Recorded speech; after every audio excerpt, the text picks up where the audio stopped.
right, all right, all right. All right, all right, all right. Let's go live once again. Once again, like Finnegan. Frank Monday, Central Kingdom of the Celestial Dragon, Twilight Zone Old Peking. Hope you are doing well this evening, Wayfarer. Wherever you are, whoever you are, and whenever you may be receiving this transmission. Grand Wizard of the Esoteric Order of Dagon. Self-appointed.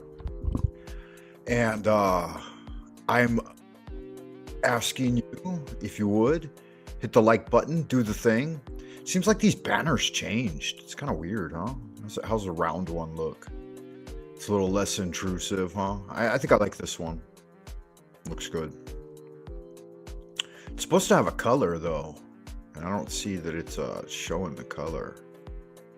Yeah, I guess that shows a color there, huh? Okay, good magic. And yeah, check me out on buymeacoffee.com/Frank Monday. Put a little something in the tip jar, do the thing, ring the bell. All of that happy horse shit that makes YouTube's algorithms bark like Pavlov's dog. Join me in a moment of prayer, Wayfarer. Holy art thou, Lord of the universe, the vast and the mighty one, creator of heaven and earth, maker of all things visible and invisible. He who was, is, and always shall be, master of both the light and the darkness. We adore thee and we invoke thee. Send us one of your divine spiritual agents, our holy guardian angel, to protect and guide us through the innumerable snares of the earthly sphere, and a cleansing wind to disperse all negativity and endless human opinion. Teach us those secret things which we must know for the completion of the great work and the glory of thine ineffable name, Adonai. Yeah, welcome back. So last night I was getting into some Buber's book. I had a tarot card this morning. Was the Sun card is what I drew, with some other cards as well. But the Sun has a prayer here in it. The major arcana in this book I'm reading, Tarot, a new handbook for the apprentice. It has a prayer for each of the cards. And has a bit of insight too into each one. Of course, having studied the tarot for over 30 years, you think I might know a little something about it. More than 30, God, close to 40. The Sun. After the soul has undergone the trials of faith, the bonds that tie it to the earthly plane are severed, and man can know true liberation and attainment. The knowledge of the true nature of his being and the part he is playing in the universal plan brings him the glorious reward of union with God himself. So that's a good one. So a little indication as to the Sun. And the prayer for the Sun card goes as such. Today I want to share my happiness with you, dear Father. As so often, I forget to do this. Every simple pleasure I experience, I want to share with thee. When I look around me and see the many blessings and achievements that my family and I have received, my heart fills with indescribable joy. How can I thank thee, dear Father? The blessings are so many. Let me give this day to thee in love and adoration. May all those who share this day with me feel thy gracious spirit at work, at home, and in everything I do and experience. May all the decisions I make be worthy of thy continued blessing. I'm so full of love that it is difficult for me to express my true feelings. My faith is strengthened when I see all my blessings around me. My prayer today is to express my appreciation by giving others the joy that Christ's light brings into the world. Amen. Yeah, sometimes it's hard to see that light and be with that light and dwell in the light and stay out of the darkness. The darkness can sometimes be all-consuming, or at least you think that way, or the individual might be want to think that way when things are kind of looking down. But you got to keep doing good magic and pull yourself up by your bootstraps, as it were, and keep pushing forward. Because what else are you going to do, right? I mean, there's baffling things come up that you just sometimes cannot at all fathom. That's when you need the good words of either the Bornless Ritual or maybe the Invocation of Tahuti. I think I'll go with the Invocation of Tahuti for this one, guys. That's good magic. That helps out.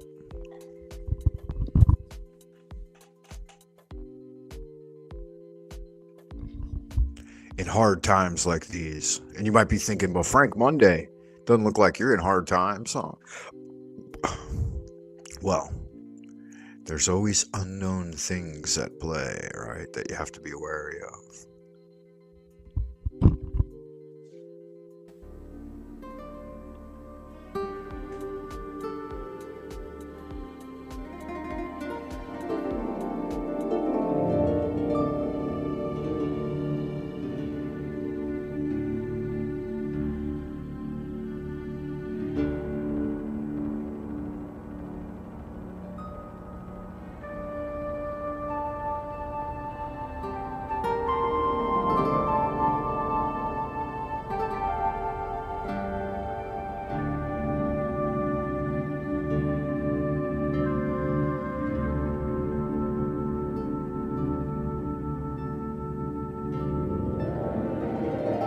Invocation of Thoth. Procul, o procul esti profani, or lasti ompeda. In the name of the mighty and terrible one, I proclaim that I have banished the shells unto their habitations. I invoke Tahuti, the Lord of wisdom and of utterance, the God that cometh forth from the veil. O thou majesty of the Godhead, wisdom-crowned Tahuti, Lord of the gates of the universe, thee I invoke. O thou of the ibis head, thee I invoke. Thou who wieldest the wand of double power, thee I invoke. Thou who bearest in thy left hand the rose and cross of light and life, thee I invoke. Thou whose head is as an emerald, and thy nemesis as the night sky blue, thee I invoke. Thou whose skin is of flaming orange as though it burned in a furnace, thee I invoke. Behold, I am yesterday, today, and the brother of tomorrow. I am born again and again. Mine is the unseen force whereof the gods are sprung, which is as life unto the dwellers in the watchtowers of the universe. I am the charioteer of the east, Lord of the past and of the future. I see by mine own inward light, Lord of resurrection, who cometh forth from the dust, and my birth is from the house of death. O ye two divine hawks upon your pinnacles, who keep watch over the universe, ye who company the bier to the house of rest, who pilot the ship of wrong, ever advancing onwards the heights of heaven, Lord of the shrine which standeth in the center of the earth. Behold, he is in me, and I in him. Mine is the radiance wherein Ptah floateth over the firmament. I travel upon high. I tread upon the firmament of new. I raise up flashing flame with the lightning of mine eye, ever rushing on in the splendor of the daily glorified Ra, giving my life to the dwellers of earth. If I say, come up upon the mountains, the celestial waters shall flow at my word. For I am Ra incarnate, Kepra, created in the flesh. I am the eidolon of my father Tamu, Lord of the city of the sun. The God who commands is in my mouth. The God of wisdom is in my heart. My tongue is the sanctuary of truth, and a God sitteth upon my lips. My word is accomplished every day, and the desire of my heart realizes itself as that of Ptah when he created his works. I am eternal, therefore all things are as my designs, therefore do all things obey my word. Therefore do thou come forth unto me from thine abode in the silence, unutterable wisdom, or light, or power. So, Hermes, Mercury, Odin, by whatever name I call thee, thou art still nameless to eternity. Come thou forth, I say, and aid and guard me in this work of art. Thou, star of the east, that didst conduct the Magi, thou art the same all present in heaven and in hell. Thou that vibratest between the light and the darkness, rising, descending, changing ever, yet ever the same. The sun is thy father, thy mother the moon. The wind hath borne thee in its bosom, and earth hath ever nourished the changeless godhead of thy youth.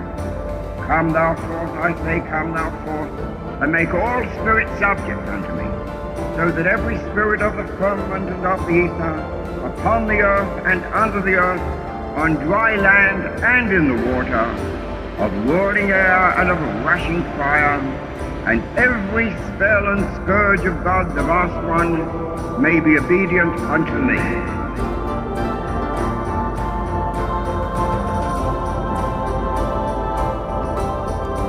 So it is commanded and confirmed, so mote it be.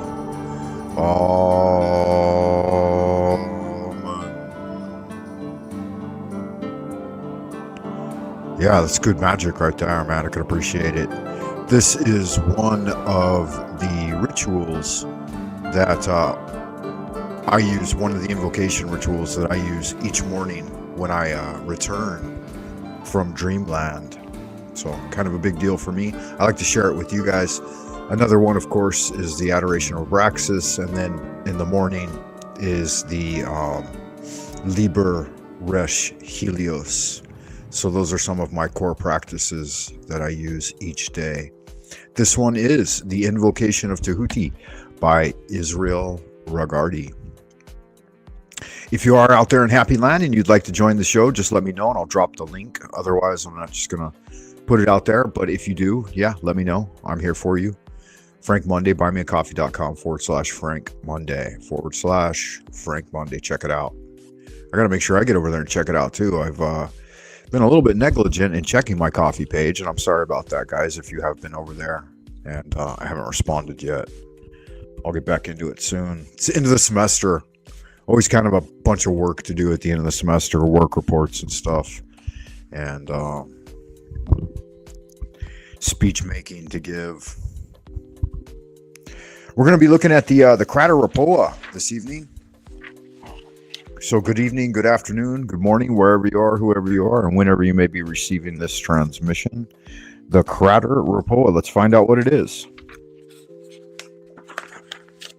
Crater Rapoa. Or Initiations of the Ancient Mysteries of the Priests of Egypt.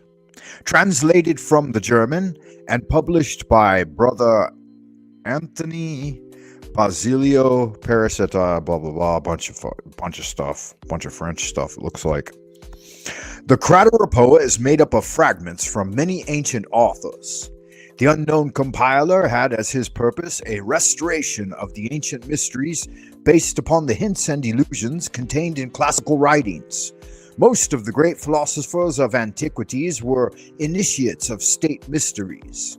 In their writings, these men frequently allude to some fragment of the initiatory rites. These hints have been carefully organized, placed in sequential order, and connected with an editorial tissue. The result is a restoration founded on the actual words of the initiates themselves. The 7 degrees of initiation described in the Crater Rapoa equate to the last 7 stages of the great work of alchemy. There are 12 stages altogether. The first 4 are preparatory. I have the 12 here. They are, the first four are preparatory. It says calcination, congelation, fixation, and solution, represented in the zodiac by Aries, Taurus, Gemini, and Cancer. Where did I leave off? The first four are preparatory. The fifth is a threshold to the 3 degrees of the lesser mysteries to teach the humanities. So the fifth is Leo, and that's digestion. And then the next 3 are distillation, stabilization, and separation. And the final 4 degrees are the great mysteries of the great manifestation of light. They are ceration, permanation, multiplication, and projection. Wow, yeah, so he's right. He's got those nailed down. That's very good. That's the first time I had seen that connection made. This is a new document that I'm going through. The Crater Rapoa. Infernal. Greetings to you, blessings to you, Twilight Sun, in the Ideas Room. Welcome. I'm going over the Crater Rapoa. A 7 degrees of initiation. Fragments from ancient authors of the ancient mysteries. The lesser mysteries. Let's see. There are 3 sections for the lesser mysteries. The greater mysteries has 4, and then it gets into greater depth in them. So I'm in the second step of this system, which is called Pastophorus. So it says, led by the Thesmorphes, the Thesmophores, guide or tester to the gate of men, the candidate is initiated as Pastophorus, or apprentice. Having taken an oath, light is restored to him, and he is placed between 2 square columns. Between the columns is a ladder with 7 steps, and an allegorical figure portraying 8 doors. The Hierophant, or teacher, exhorts the Pastophorus to guard his prejudices and passions that might draw him from the road to happiness. The Pastophorus then ascends the ladder and is taught that it is a symbol of alchemical transmutation, or metempsychosis. He is then given the word of recognition and taught the hand grip and dressed in a hood, apron, and collar with tassels. His duty then is to guard the gate of men. Yeah, at the time of my initiation with the into this system with the Ordo Templi Astarte, I was sent into the outdoor temple, and I was beseeched to level the ground. To level the ground around the pillars and the circle of magic, and also to do like just general maintenance. And I was meant to clean the pillars of the magical circle. And I believe with their temple, they had 4 pillars, and then the circle, and then the inner, maybe the inner part of the magical circle had two pillars, you know, of course, representing Boaz and Joaquin. But yeah, that's what I was done. I spent, I don't know, about maybe 3 or 4 hours working out there.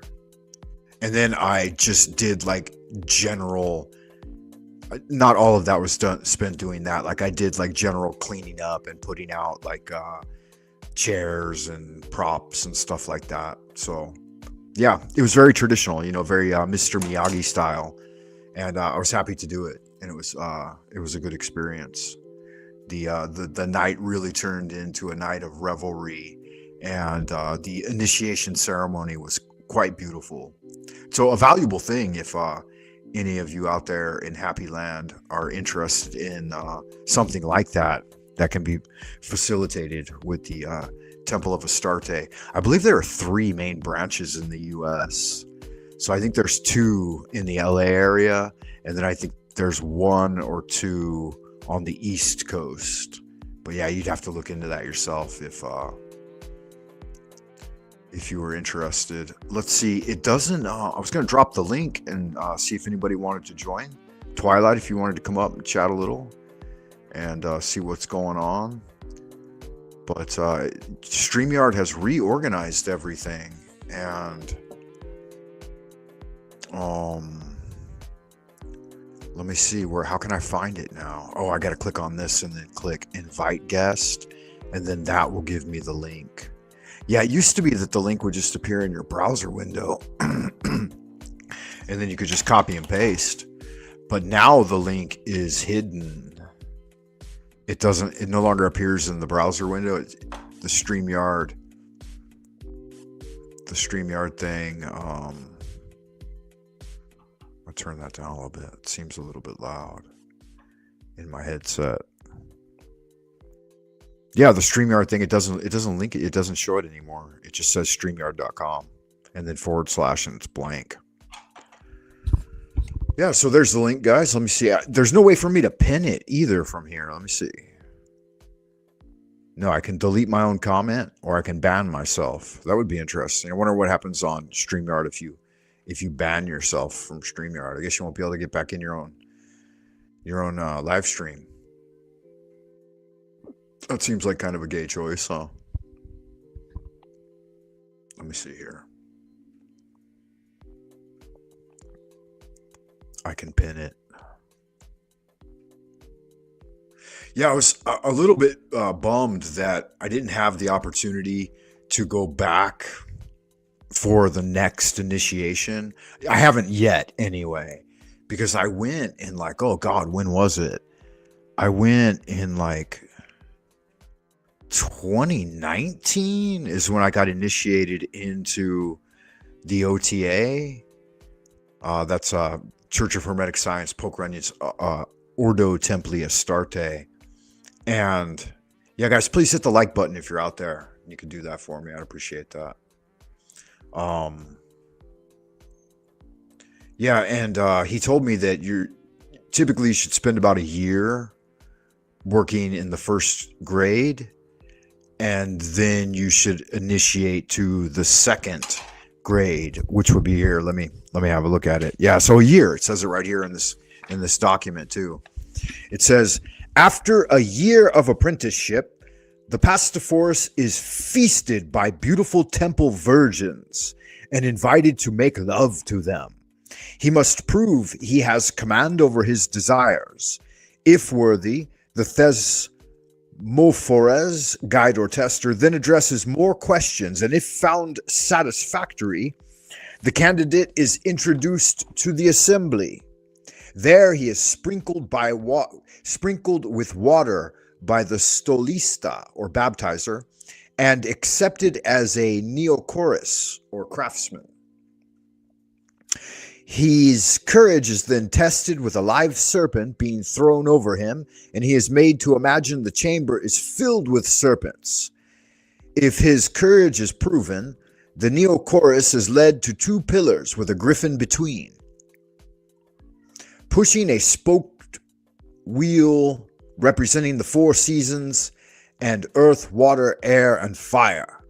There he is invested with a caduceus, taught the word of the degree, and taught of the fall of the human race.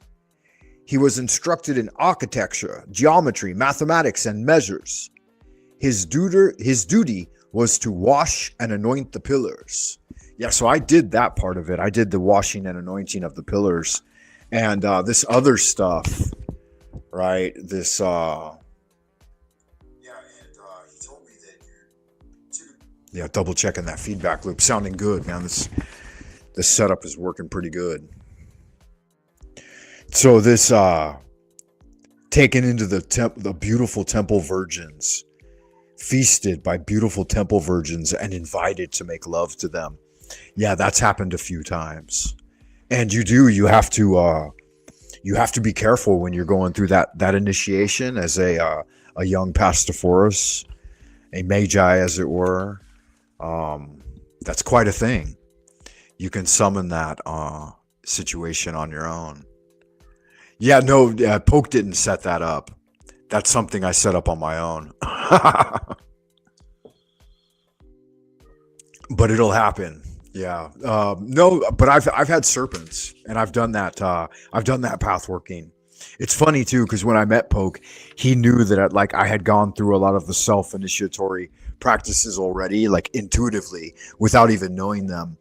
And it was later on, like going through some of his ritual, where I saw that, and now that I'm reading through these documents, I saw that these initiations, yeah, they are brutal, the real world ones, right? I had already summoned with the magical mind. And when I first started practicing magic, I let all kinds of fantasy become real around me and just got into it, and in it to win it, just living it. And then later I would see, as I was going through, grimoires and documentation, that these were set up as temple initiations. And I'm like, man, this is real world, real life stuff that happens. It's not just about doing it in the temple, is doing it in the temple, right? Yeah, and you're right. That's right. That's why your wish is my command. There's open chat space for fellowship and discussions in magic. Yeah, because the thing is, without the parameters of understanding how to protect oneself in magical operations and be clear, then you cause unintended consequences. And I did some of the things I did in order to get that big response from the cosmos and from the universal energy. It took its toll. There were big unintended repercussions, and I had to deal with those, right? So I would say, yeah, reality should become your temple. I agree with that. I would say, yeah, like you said, be careful what you wish for. In part 3 here, it says, when meriting the next degree, and it's called Melanophorus, or Master Mason. The candidate was led underground through the Gate of Death to a gloomy crypt containing the coffin of the assassinated Osiris.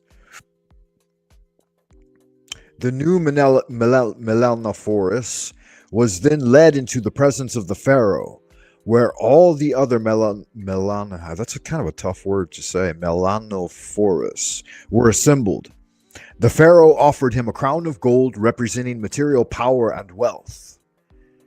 The aspirant was to reject and trample on the crown in order to gain the spiritual crown of truth, morality, and virtue.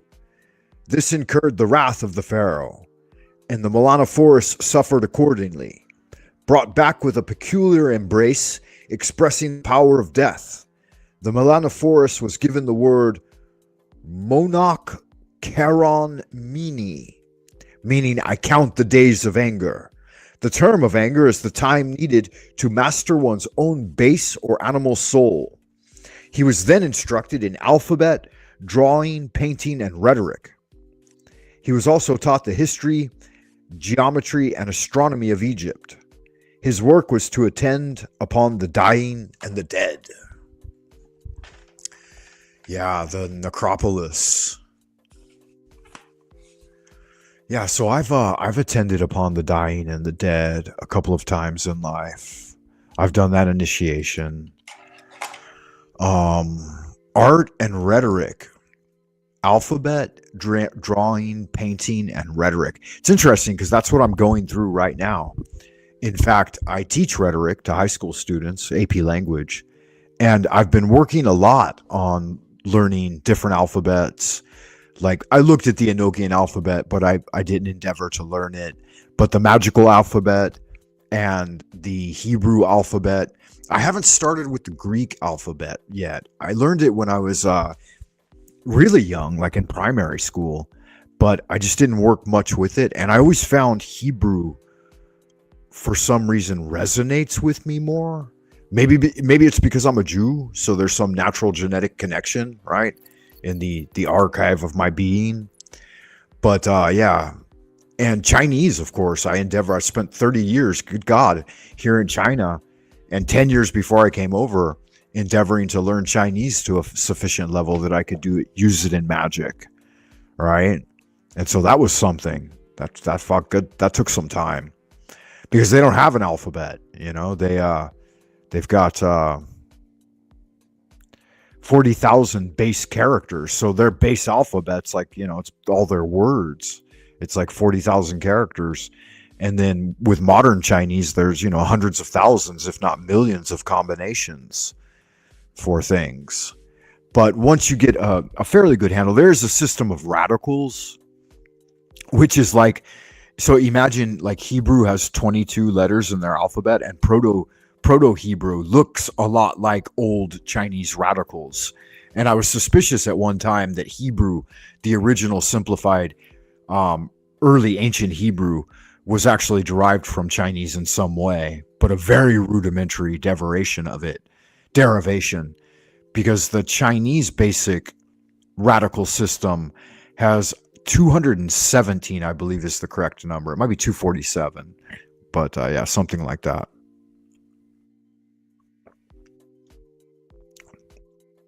Yeah, I haven't looked in. I've studied the Kabbalah, but I haven't looked into it at the level of like its deep Hebrew roots. I've read like Dion Fortune's The Mystical Kabbalah. I've done it through Golden Dawn Magick. So Israel Regardie's Garden of Pomegranates, The Tree of Life, and probably, I don't know, I would say 25 books on Kabbalah within the magical tradition. But this is just path working within the spheres, right?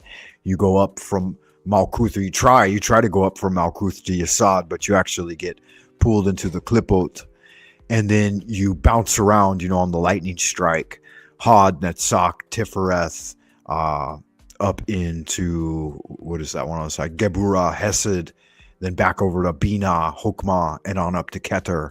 And then each of the paths, knowing each path and its zodiacal attribution and its Hebrew letter and its sound and its color and its vibration. And then there's a path working. There's a pretty extensive document that has vivid guided meditations for each path on the Tree of Life, which in Poke Runyon's tradition, he calls the Kabbalah of Wizardry, right? The Kabbalah of Wizardry. And so when you imprint the Kabbalah, the Tree of Life, the spheres and paths on your psychic aura, then through the astral temple, work within the astral temple in the middle pillar, and then reaching out to the spheres, right? Kabbalistic cross, rose cross, this kind of thing, then you can travel to those spheres and summon their powers and do magic in each of the spheres, depending on what kind of magic you need to get done. Yeah, so Twilight says that he thinks it's derived from Egyptian, good evidence to suggest it's Egyptian writing as opposed to hieroglyphics. It's a magical language almost exclusively. Yeah, that makes sense.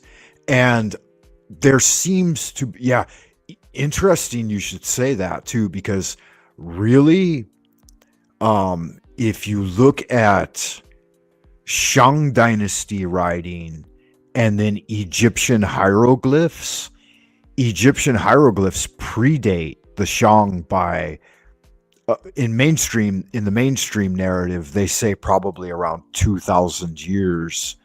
But in all actuality, it's probably closer to 4,000 years or more. Predate the Chinese Shang Dynasty when they were beginning their script. But their script came in fully formed too, and so did Egyptian hieroglyphs. There was no evolution from basic to complicated with those languages. And that's why there's strong evidence that they just directly came into the world, right? If the historical record means anything. And Egyptian hieroglyphs were even more advanced than Chinese Shang writing. But the Chinese Shang writing was quite advanced too, at its just original. They said it appeared on bones, like when the wizards were doing their magic, the turtles would crack and form sigils, and then they would write those sigils down and interpret them. And they did it all as a form of divination and astronomy in ancient China, and that's how they came up with all their language. And I don't think that our languages have like gradually complicated and become more advanced over time. The opposite seems to be true. If you look back into the historic record of ancient China or ancient Egypt, you see a full-fledged magical system of magic that's far more advanced than what we use today. And it, even like with Chinese and studying some of the older hieroglyphs, I've spent 30 years endeavoring to research it, and that's not even enough, not at all enough. Yeah, it will require many lifetimes. So yeah, our languages these days are terribly dumbed down and simplified.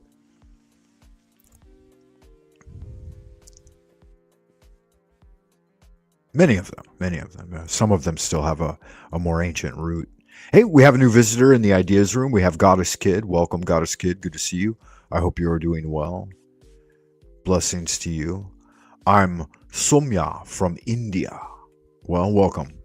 Yeah, it's probably right about the right time in old ancient India.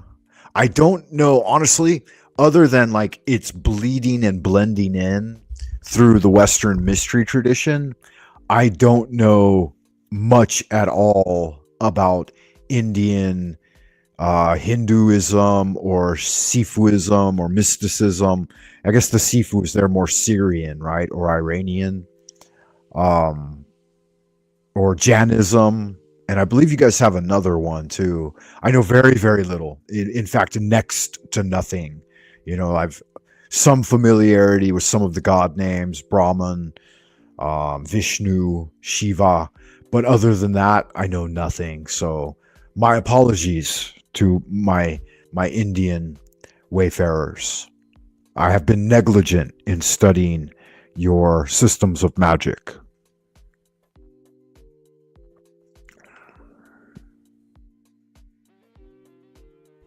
Yeah, Twilight says, look into...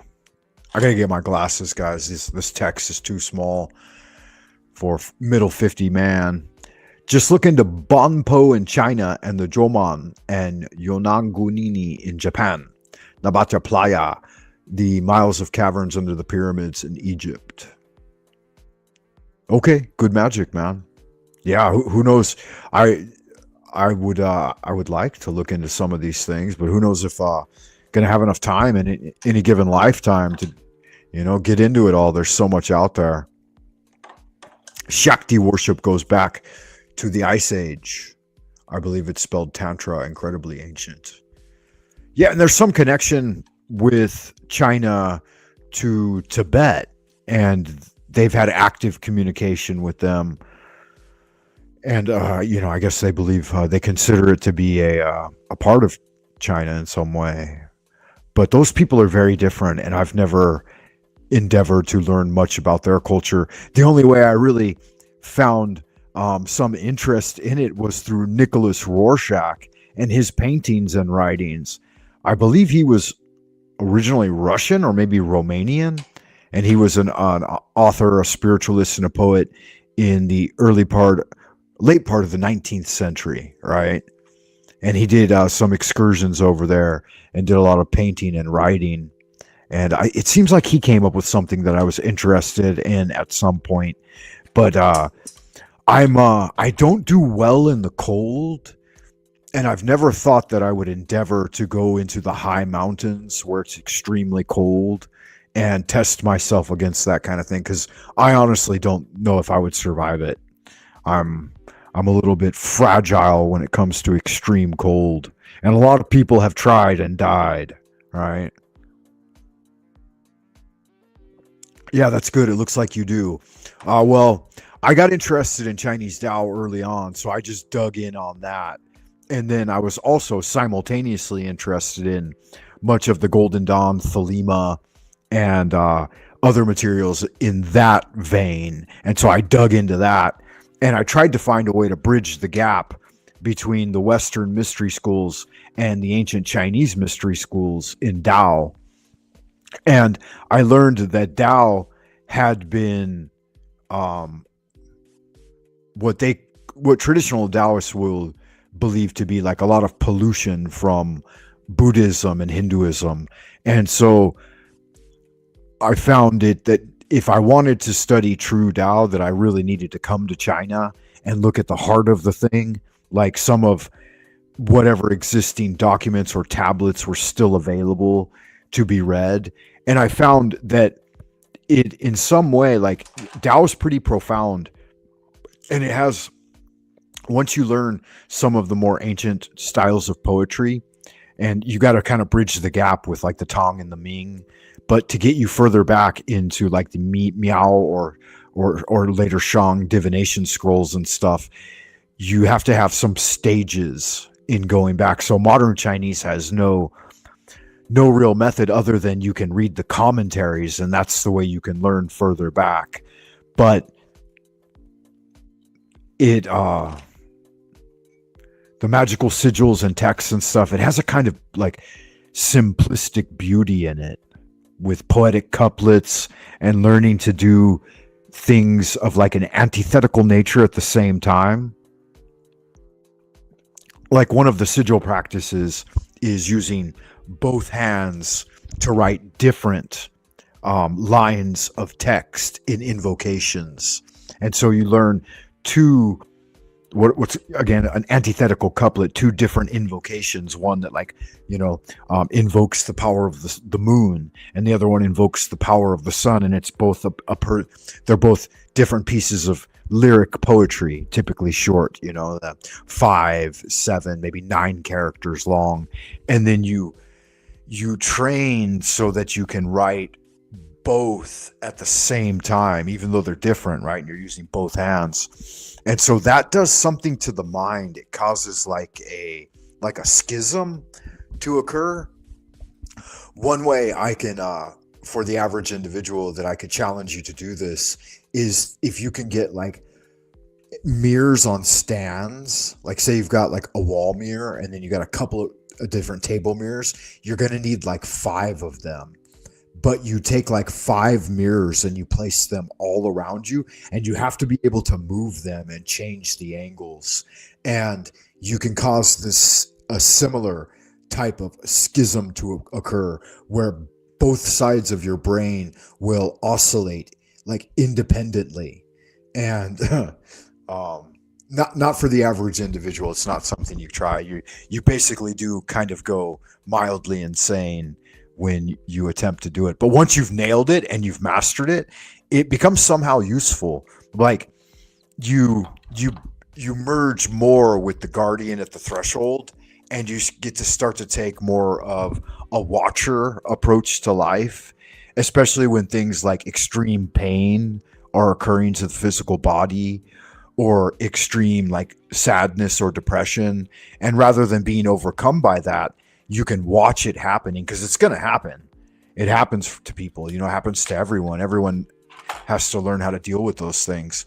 But an individual that would practice such things is more able to astrally project outside of the body and watch from like an omnipotent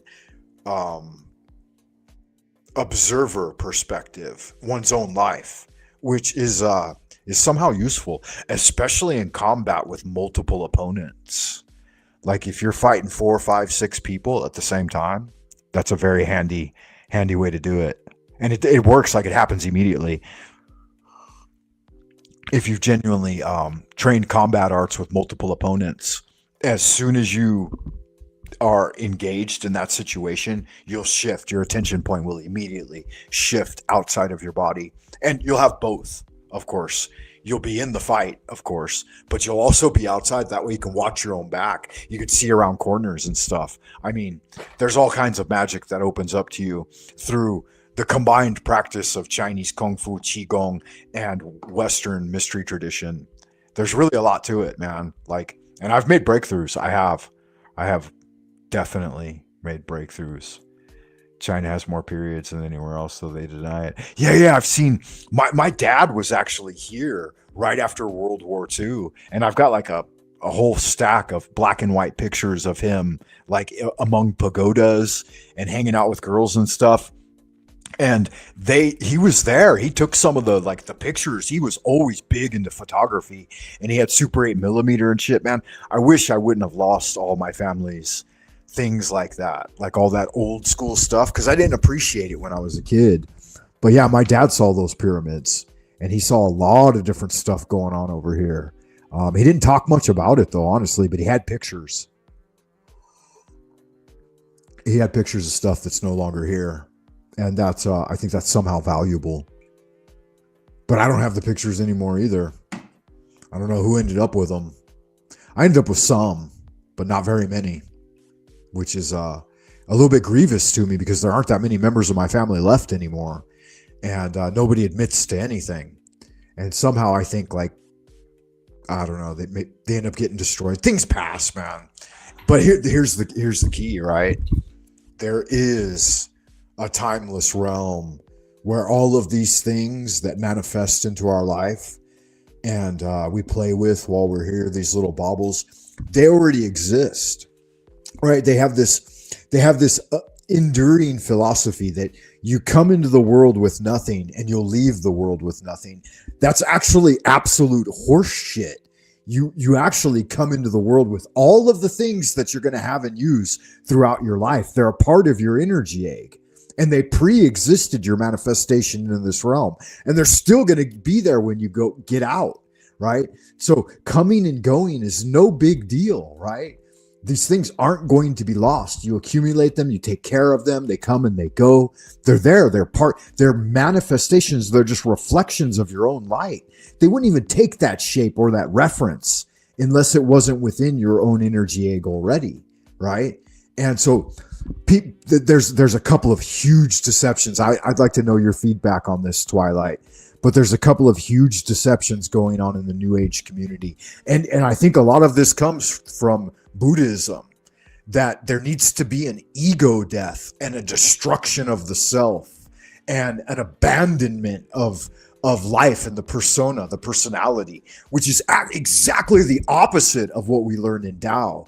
In Tao, you need to cultivate and refine your ego. You don't need to kill it. You need to embrace it. You need to balance it with your shadow, your persona, these other things. But it's the treasure that you take with you from lifetime to lifetime. When you die, those things don't disappear. They go into your spiritual immortality. Yeah, ego death is suicide. Absolutely. What the fuck are they talking about? It's these same people that call the body a meat suit and stuff. And I really wonder what they learned. Like, where did they get this information? Who's been deceiving them? And I see it in some of the documentation, but it's not in any of the mystery teachings. It's not anywhere in Tao. We don't talk like that at all. We don't endeavor to do that. That would be the opposite of progress.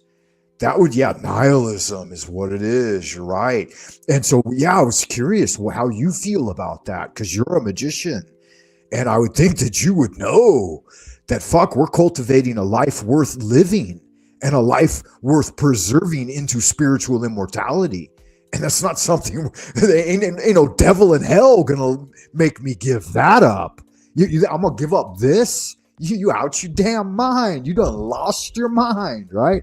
And of course, the physical temple will transform into other energetic forms. But from what I've understood and what I've learned through various systems of teaching is that the personality is what you cultivate from lifetime to lifetime. And then that's a serious part of your spiritual immortality. And that's what you take with you. That's what you earn, right? That's who you are. Yeah, so ego death would be a kind of disintegration of the self. What do you want to do that for? How does that make any kind of good sense? And I could see how they rationalize it. They say it's in merging with their God, and you go on to say, let me see here. So that's not originally Buddhism, eh? That's where I thought it had come from. I was suspicious, but again, I haven't really studied Buddhism. That's not an original Buddhism idea either. It's twisted Gnosticism and Kabbalah. Yeah, straight from our misrulers. Everyone seems to be under the spell lately. It's disheartening, and everyone wants to. Yeah, I don't get it. And when I started hearing that kind of, yeah, it doesn't seem like the kind of Kabbalah I've learned. Maybe somehow it's there, right? But yeah, it's twisted Gnosticism is what it seems to be. And it really has like infiltrated at all levels. Like you see it everywhere. And I don't remember Carl Jung talking about this either. I mean, show me where Carl Jung said ego death. Yeah, Buddhism got hijacked. It does, and it seems to infiltrate into like everywhere. Like it's all pervasive. And maybe that's a kind of Mandela effect. Because I don't really remember it being there 30, 40 years ago, right? And maybe it was. Maybe like the sprouts of it were showing its, but it's well rooted and deep seated now, and it seems to be all pervasive, and it's very wrong-headed in my opinion. It's absolutely the opposite of truth, right? It goes against all that I've learned. Yeah, somehow people think we're in some computer program, right? And I've had an early hypothesis. I've had a hypothesis from very early on. I said, okay, if that's what you're going to say, right, that it's kind of computer program, right, and that AI is all this and it's all that, then at some point in the distant future, right, then this thing will have achieved the singularity and taken over the cosmos. And then who's to say that didn't, like what you're running through, right? What people think they're running through are those types of simulations, but not simulations per se, but like the ability to live and die and be within them. It's just, yeah, it's wrong-headed, right?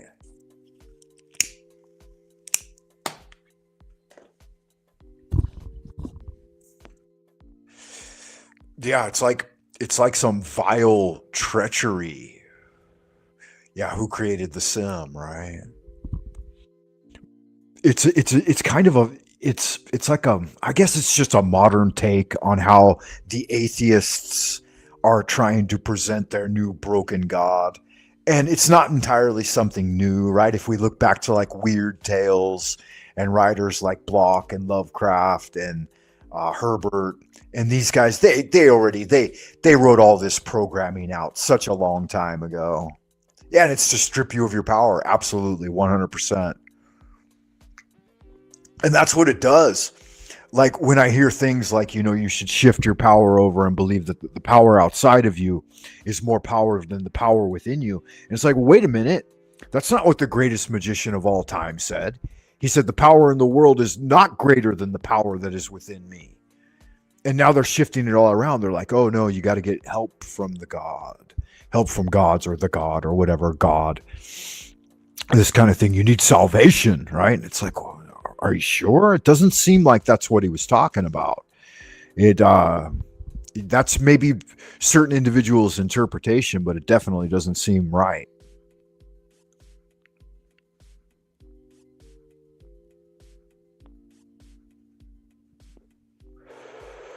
Yeah, it does. It creates apathy, antipathy. Yeah, I took some time off from like everything over the last few days, last couple of weeks, like you did too, I believe as well. Like setting the cell phone down a lot more and just not looking at it, like drawing with pencil and paper and reading through, like printing up documents and annotating them and reading through them and just trying to kind of break away. And then I'm thinking, hey, if I open up the electronic devices and I start getting into it a little bit, then I should probably do something like a live stream, try to hang out and chat with some other people and stuff. Because I spend a lot of time on my own other than working and spending time at home. Like the time that I actually get to spend in like social interaction is very little, in fact.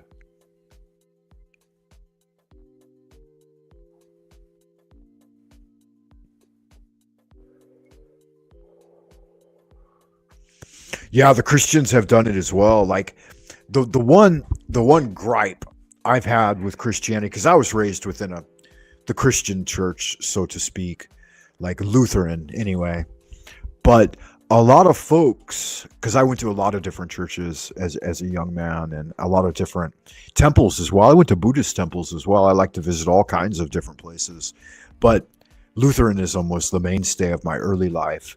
And one of the things that struck me, yeah, evangelical, okay. Yeah, one of the things that struck me was it seemed to be that they were engaging in idolatry of Jesus. And yeah, God save us from religion, right? But yeah, they seem to be in serious idolatry of Jesus. And I thought, this doesn't seem right, because he was against idolatry and he smashed the idols, and thought that there was a better way to do it, that you could carry the temple within your own heart. And I thought, why would you replace all the idols that he smashed in the new system he did by just back more of the same, you know? And then a lot of people blamed the Buddhists and the Taoists and said, you guys keep idols in the temple. And I went in and I studied with them, and I'm like, actually, that's not what they're doing. They're creating archetypes. They don't worship these things. But some of the Buddhists do, right? They actually directly pray to the statues and stuff.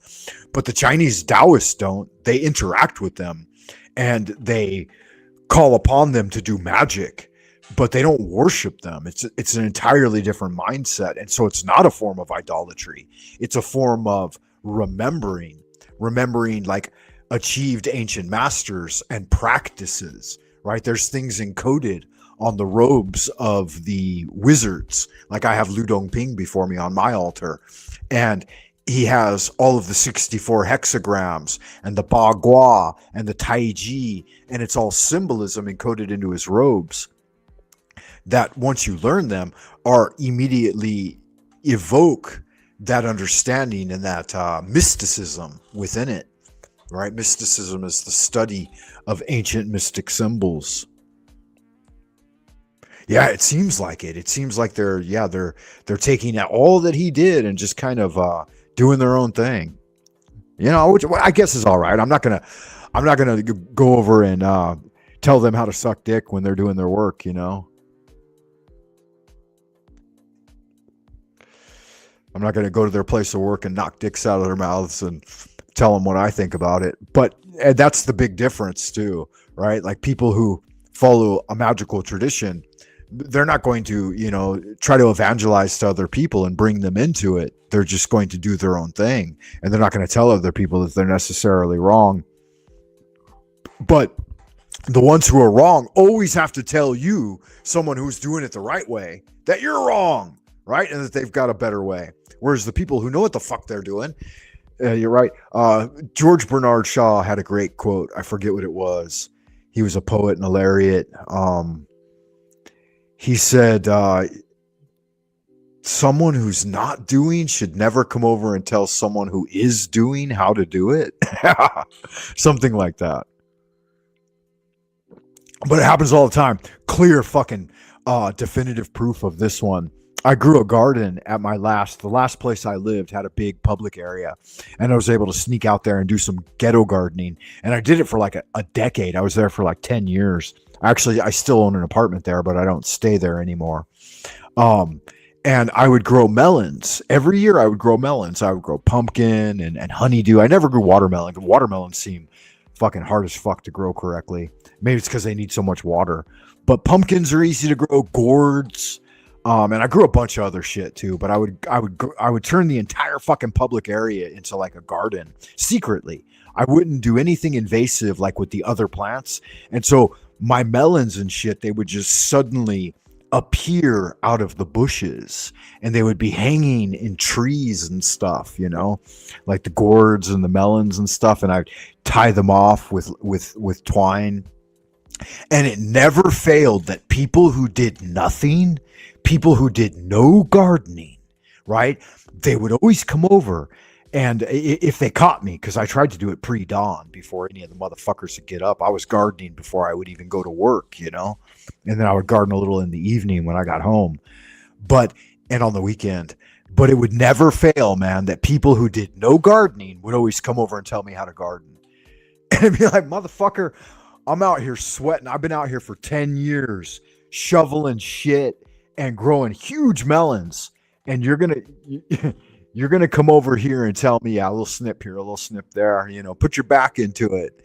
It's like, motherfucker, I'll punch you in the mouth, you know? Do not talk to me about how to grow melons. And it wasn't even that, you know, they just pick at it. Oh, you're not doing it right. It's like, well, then why do you steal my melons every year? Right? I remember one year I had an especially big harvest, like, I don't know, like 150 giant pumpkins or something. Beautiful pumpkins everywhere. And it was just fucking, it was like Halloween in the goddamn public area. And they stole like 90% of those melons got stole by the old people that live there, which was fine with me. I didn't care. I wasn't growing them to keep them or anything, you know. But it kind of baffled me that they could sit there and watch a guy toil all year long to grow melons, and then they feel empowered when the melon is ripening, right? And the melon's like perfect. And sometimes they'd grab them before they had gotten, you know, to what I thought was to harvest. And they knew exactly who was growing the fucking melons. And they didn't give any kind of fucks, man. Zero fucks to give. Just take the melons, right? Yeah, it baffled me. Doc Illusion, greetings, blessings. How are you? Hey, yo, bro. Hey, yo, what's up? Yeah, oh, man. Can you believe those motherfuckers stealing my melons like that? I know. That's shit. Yeah. My peppers, my tomatoes. They'd get their fingers in all of it, man. It blew my mind. That's shiesty, They do it with everything, though, right? I mean, melons is just the analogy. It's like you're over there, you're doing good work, and once you get to that moment of fruition, some motherfucking rat gonna come along and try to steal your cheese. You know what I'm saying? Yeah. Yeah, and like you said, everybody wants to give you their peace of mind, you know. It's kind of like you have like these dating coaches, right? Who've had like 5 failed marriages. You know, Right. They want to tell you how to run your life. Yeah. Like what I really That's think exactly you should do, right. what I really think you should do is, you know, it's crazy, man. Like, yeah, it's baffling. Blessings to you, man. How are you doing? What's going on in your part of the world? oh man, I just, you know, like you said, I've just been off. I haven't talked to anybody, bro. Like I've talked to you. That's it. I've talked to people. So like private. No, actually, you know what? I haven't really talked to people privately.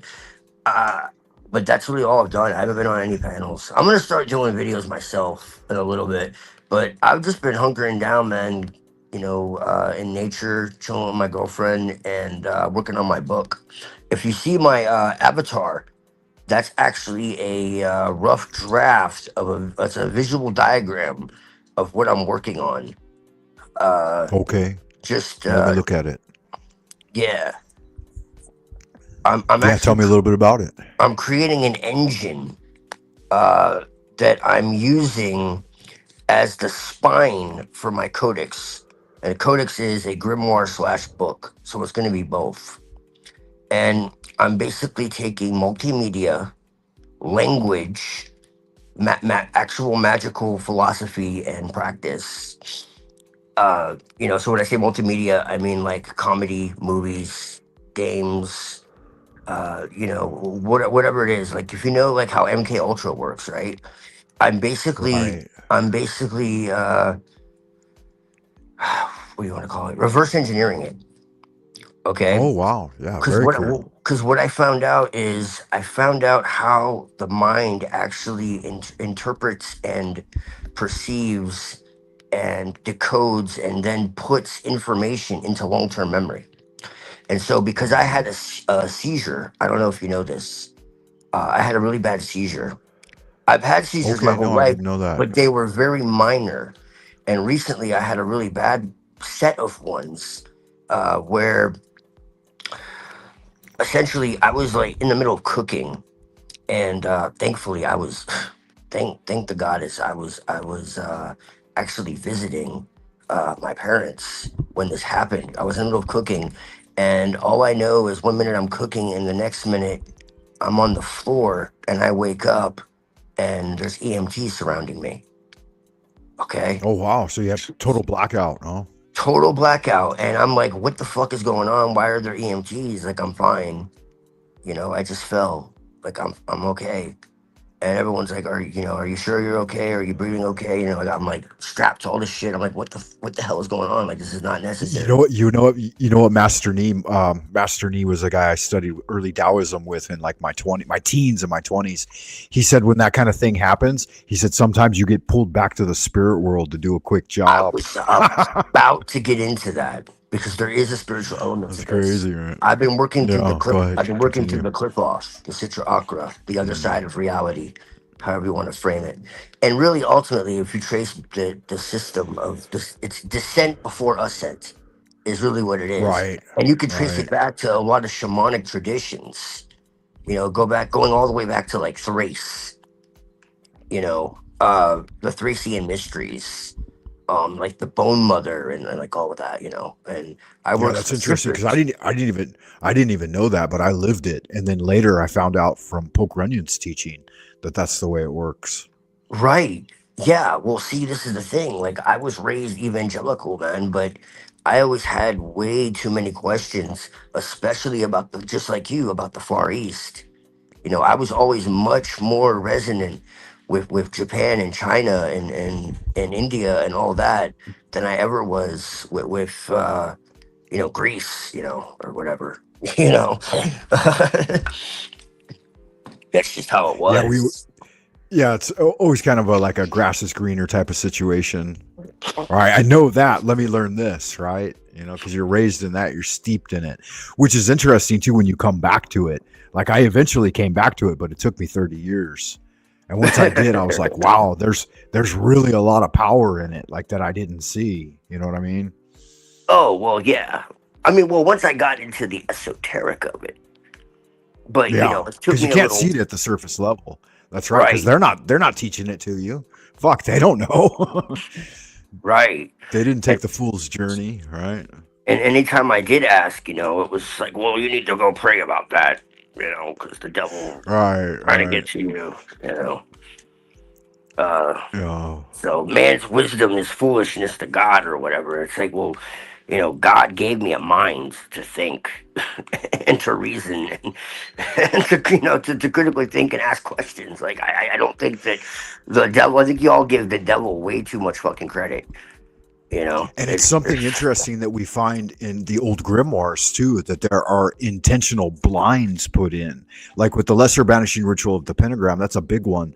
There are a lot of intentional blinds put in that if you don't practice it, for at least 6 months or a year, you're never going to see that there are like obvious pitfalls that they put there intentionally for the profane, right? For people who that would just be at the surface level. That way you can't crack the code, right? This is all throughout it. And I think maybe that's part of it. They don't know how to see the blinds themselves. You know what I mean? Yeah, no, exactly. They're well, it's kind of like uh, I hate to say it, but was it Albert Pike? Talked about you know is it he did that quote that everyone's always like they're all Luciferians or whatever, and he's like, is it Lucifer who holds the light? And he's like, doubt it not. And he's like, he who holds the light that binds those sensible souls who basically they don't deserve they don't deserve it. Basically there's not meant for them to understand the symbols but to believe they do. Mm, And they're you know they're essentially they're not equipped because they're sensible, they're like locked in the senses essentially, you know and, right. and, and so Okay. and so they're just like forever like in darkness or whatever. And Yeah. it's like once the mason on the block learns that the dynamo of the living power of the master of the craft learns that the I'm gonna find the quote because it's really good. And everyone's Yeah. like, I "Oh, didn't. okay, this proves they all worship Lucifer." And it's like, but if you really understand what he's saying philosophically, like it makes total sense. Like, Yeah, I didn't study enough Pike myself yet. That's something I've failed to do. But Poke Runyon was a big Pikeophile and was always quoting him on the Hermetic Hour. And he said that there was a rumor that Albert Pike was like the one of the founders of the Ku Klux Klan, And he said that Pike himself said, he said, no, never. He said, if I would have found it, it would have been much better organized. Yeah. No, Because he did found orders, but that one he did not. Yeah, no, it's nonsense. And they originally, from what I understand, they came from something called the Golden Triangle or the Golden Triad or something of that nature. And it was mostly a group of. Here's one of them. This isn't it, but oh no, this is part of it. This isn't the whole thing, but okay. So when the Mason learns that the key to the warrior on the block is the proper application of the dynamo of living power, he has learned the mystery of his craft, and the seething energies of Lucifer are in his hands. And before he may step onwards and upwards, he must prove his ability to properly apply this energy. That's not the whole. That's not the whole. But he says that which we must say to the crowd is we worship a god, but it is the god one adores without superstition. To you, sovereign grand inspector general, we say this, and you may repeat it to the brethren of the 32nd, 31st, and 30th degree. The Masonic religion should be, by all of us initiates of the high degrees, maintained in the purity of the Luciferian doctrine. If Lucifer were not God, would Adonai, the God of the Christians, whose deeds prove cruelty, perfidy, and hatred of man, barbarism, and repulsion for science, would Adonai and his priests culminate him? Yes, Lucifer is God, and unfortunately Adonai is also God, for the eternal law is that there is no light without shade, no beauty without ugliness, no white without black, for the absolute can only exist as two gods. So you really pay attention if you know esotericism and you're not lost in duality. You understand what he's really saying.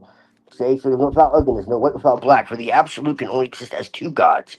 Darkness being necessary for light, to serve as its foil, as the pedestal is necessary to the statue and the brake to the locomotive. Thus, the doctrine of Satanism is heresy, and the true and pure philosophical religion is the belief in Lucifer, the equal of Adonai. But Lucifer, God of light and God of good, is struggling for humanity against Adonai, the God of darkness and evil. Now, but that says the absolute can. Okay, hold on, but that's not the whole quote. Wait, Yeah, it's a lot. Freemasonry is said to search. Okay, yeah, no, it is. Well, I mean, if you read, and that's Pike. Is that from Doctrine and Dogma, or which one is? No, it's from Morals and Dogma. Yeah. Morals and Dogma. Yeah. Okay.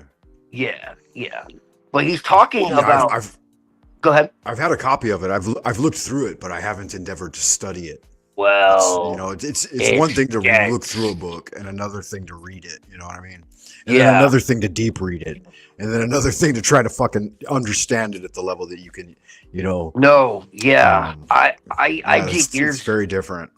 I did years ago when I got through like a third of it probably, and I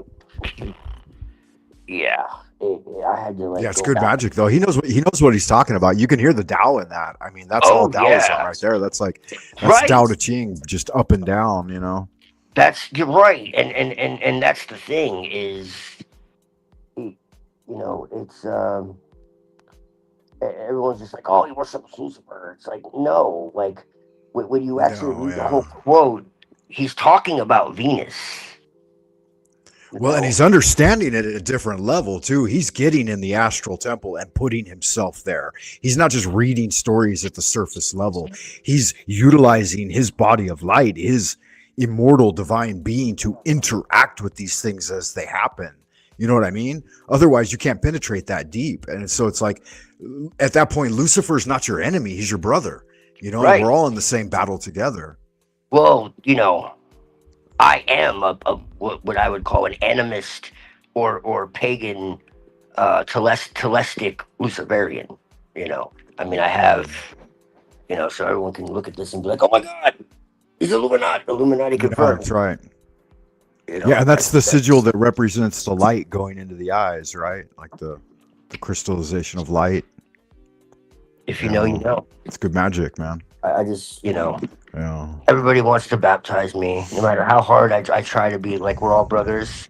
So at this point, I just don't even care. Those who are going to understand me will, and those who don't. And that's what it is, man. Yeah, there's a lot. You got to go through it piece by piece. You got to. It's like yeah, that's right. It's like rebuilding the pyramids. You got to lay the foundation and build it up brick by brick. Yeah. Yeah. So what he says though, that Yeah, Satanism. so if you have time, talk a little more about your sigil and like what you're doing with that and what's going to Yeah. be going forward with the Yeah. new MK Ultra, as it were, the new mind Yeah. programming Yeah. for, Yeah. and My it's my going my to my. be for the elite, I would imagine, people who Yeah, really man. want to get a hold I'm of the magical current in their life. I'm reverse engineering and using MK what they use for traumatizing people and mind controlling them for good. Like that's literally what I'm doing. I think you Um, froze. Let me toggle my stuff here. I'm No, frozen. did you? Yeah, might have.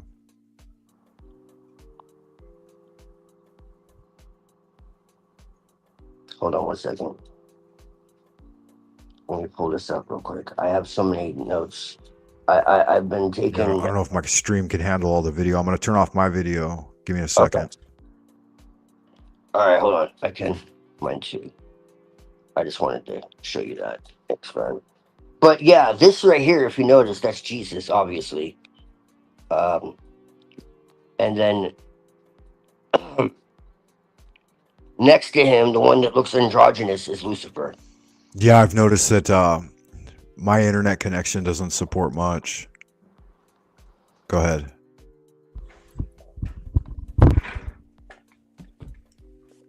Okay. So so basically, so this is like the summary. Okay. Uh, a manual for seeing reality differently, designed not to teach beliefs but to correct perception and navigate the hidden structures of existence. Not of countries, but of forces, intelligence fields, and patterns that shape life, consciousness, and history.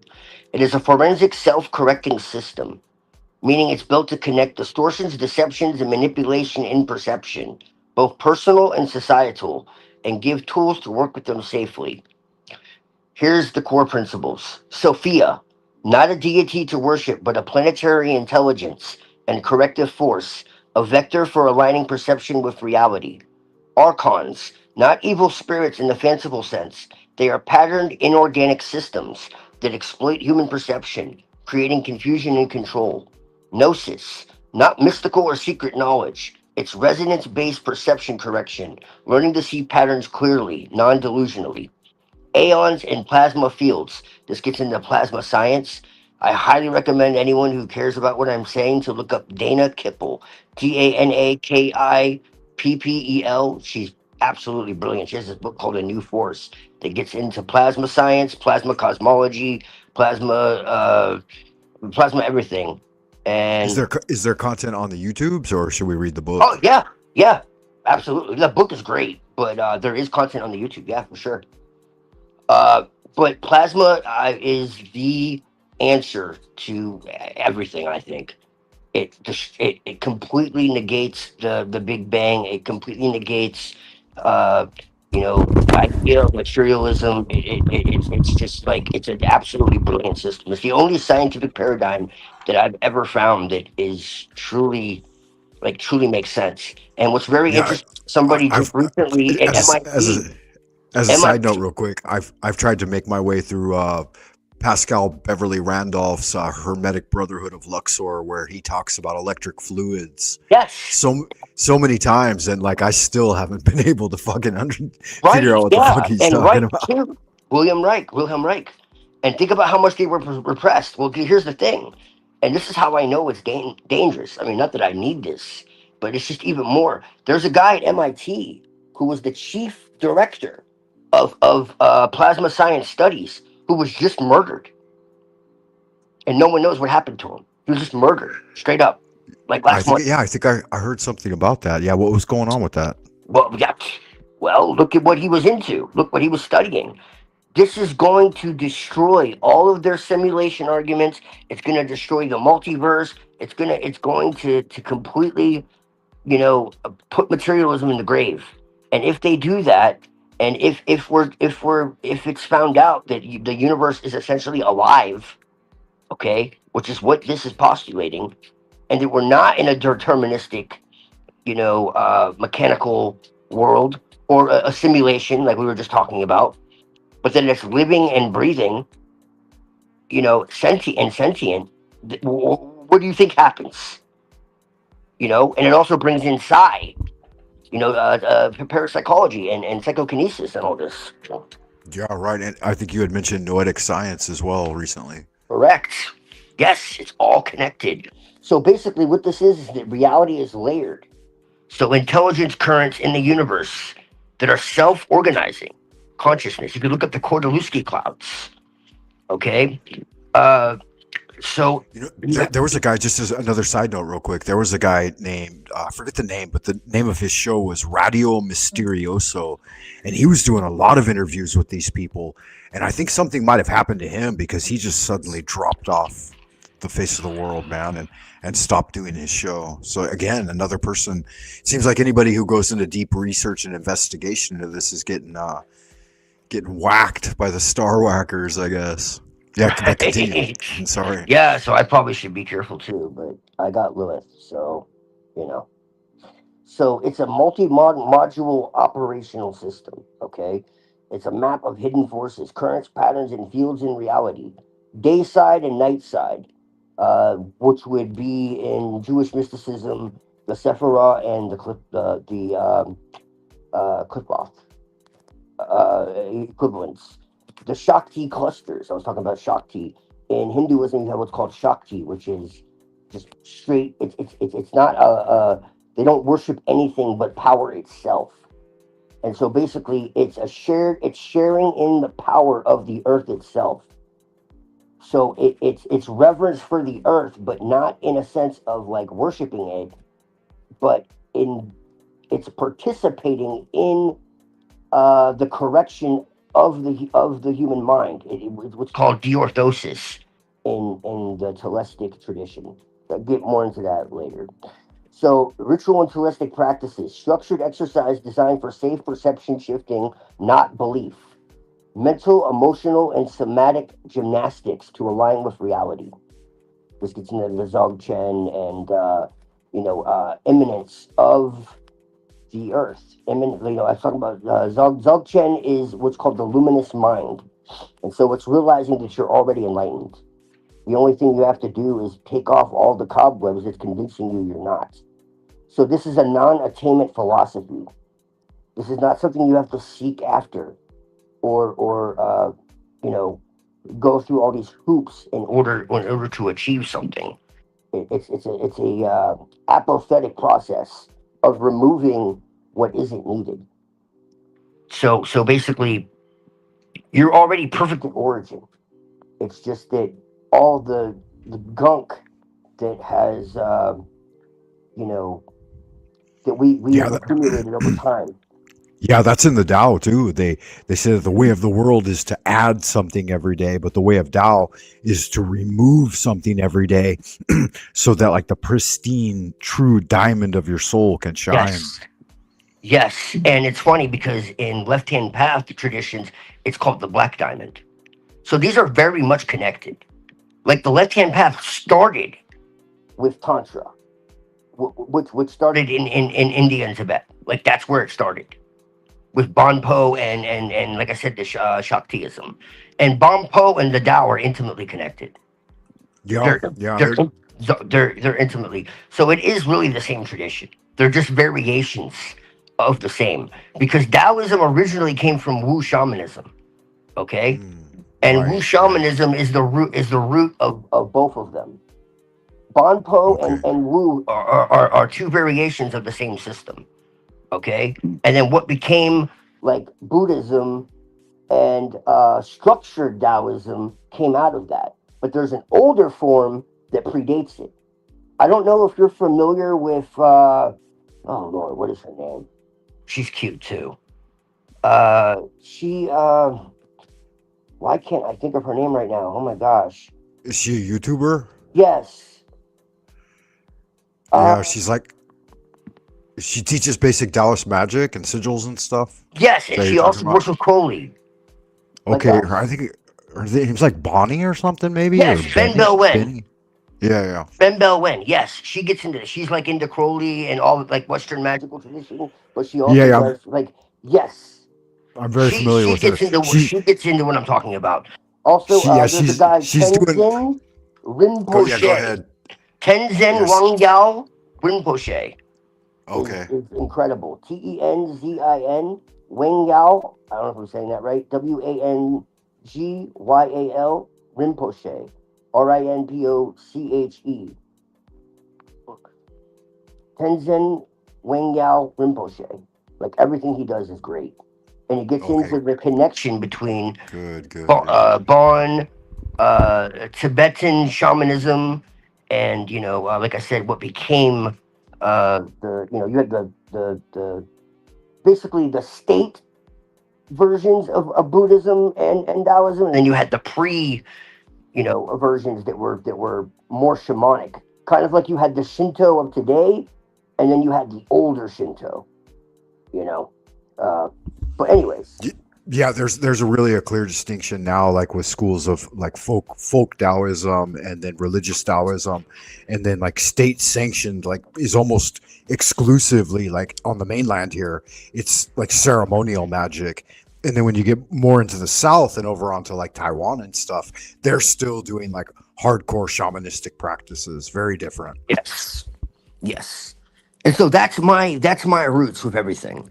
And and this is why the Clithoth is so attractive to me, because even though it's supposedly like basically Crowley, and like some rabbis from like the 12th century essentially that like really brought it out, it's actually much much older. Yeah, I And think why Crowley's was one of the biggest names in it is because he understood it the best as a modern practitioner. yeah, yeah, like some like Spanish rabbis from like Isaac Loria and Moses Cordovera and a handful of others like brought it out, but the tradition itself is ancient, and it goes back into like pagan like prehistory, really. But like Crowley and Kenneth Grant are the ones who systemized it and like brought it into modern times, you know, because Yeah, it was absolutely. it was completely like uh you know you literally had to like be there in order to understand it. And the big thing is that they made enough noise for like enough people to see it that it didn't get lost in the chaos, you know? Yeah, and like you were saying, like bringing together the Eastern practices of meditation and energy work with the Western system of what I'm talking is very powerful. Yeah, uh somehow, because what I've discovered, and maybe it's just because I'm a Westerner, but it seemed like separately they were inoperative, but when you combined them, they really, I they agree. really they empowered each other. It was just it was mind blowing. Well, I mean, this is what Ben Bell Wen says too, and she's not a Westerner, so I know. I think there's Yeah, credence I to believe that. she's Chinese, right? Yeah, and she's doing the Yes, same thing, but from the opposite direction. So that's really cool. yeah, yeah, and her book on tarot is one of the best I've ever read. Is it really? Yeah. Yeah, Wow. yeah, Yeah, it's like she's an done some fucking encyclopedia. homework. I don't know where she was working, man, but maybe she's in LA. I don't know, but when I first She's saw her channel and watched a few of her videos, I was like, "Damn, I wish I could do it that good," because she's doing it yeah, really man. professional. I have her book on the book of changes, and it's incredible. The I Ching, and it's incredible. It's like Yeah. 900 pages. It's wild. Wow. Yeah, there's a And lot like, like when oh, you pick up a Chinese I Ching in China, it's a whole fucking different ball game. Like yeah, it's nothing like a Western ball. Like you have to know advanced mathematics, you have to know geometry. There's so yes, much going into it. Like it's like Hebrewic Kabbalah, right? We see the yes, Kabbalah exactly. wizards, we see the tree of life. That's nothing compared to what they've done Right. into, Yeah, you you know? have to go to the Jewish sources. I know. Yeah. For sure. Yeah. Most definitely. Just like when people read the Bible and they think they have an understanding of it in English. No. You're fucking funny. You're fucking funny. And then the Christians are Uh, like, yeah, we understand it better. It's like, oh, okay.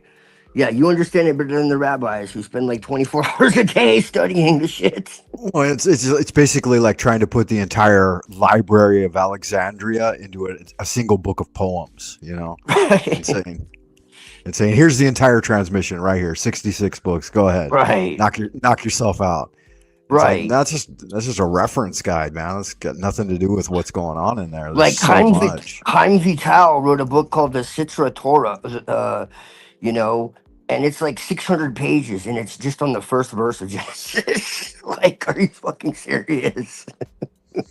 Yeah, that's why I think it's so important for fellowship, because through fellowship and oral transmission and communion, we can actually transmit the plasma of the thing, the electric vibration of it, directly through our own work. So, but it can only happen if it's people that have done the work. So, like Yeah. me and you coming together, we can bounce off, and I can get some of Oh, that it's dangerous, transmission. man. Yeah, it can help me level up. And the same in the opposite direction, but it doesn't happen for the average layman at all. You No. really have to do the work. Yeah. Yeah, no. Yeah, and they don't want that either, you know.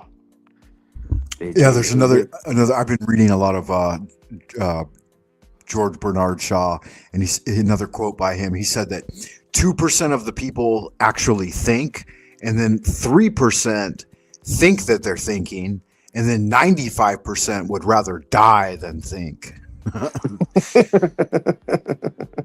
So it just shows you the challenge that it endeavors. Like I was talking about a moment ago with that book, you know, like Pike. I've gotten into it. I've looked through it. I've read it even, but have I studied it? Have I raised myself to that, you know, less than 2% that actually can fucking digest it? Because it's really a thing when you get into those, you know, 1,000-page books where every sentence is encoded with philosophical paradigm shifting. It's like you can't even go through in a single paragraph without, you know, breaking into a schism. And I think that, you know, it takes time. It really does. Yeah, it's just, yeah, here it is. Lucifer, the light bearer, strange and mysterious name to give to the spirit of darkness. Lucifer, the son of the morning.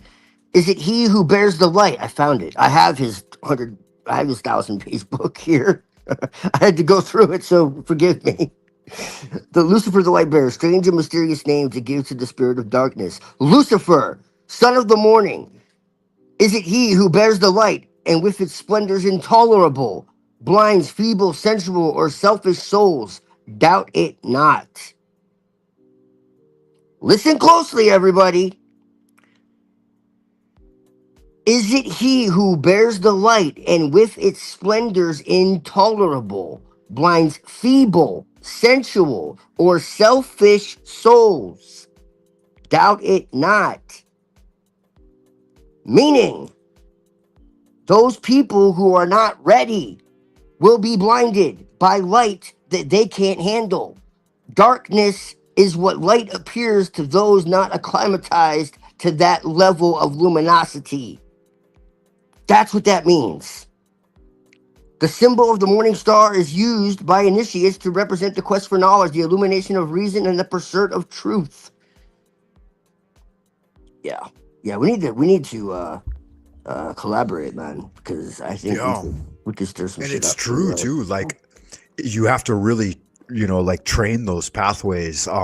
There's an expression in Chinese that says "yi dao qi dao xue xing," and it means that when in the Western language we have a similar equation, or Valentia decreeism, imposism, or when the magical intent is trained to be single pointed, then the chi will naturally assemble around it, and you'll get like that glowing ball of plasma. And then when that's there, you can truly penetrate, you know, beyond the veil and have the life force follow it. But it's a matter of, like Bruce Lee said it best, you know, don't fear the man who does 10,000 kicks once. Fear the man who's done one kick 10,000 times.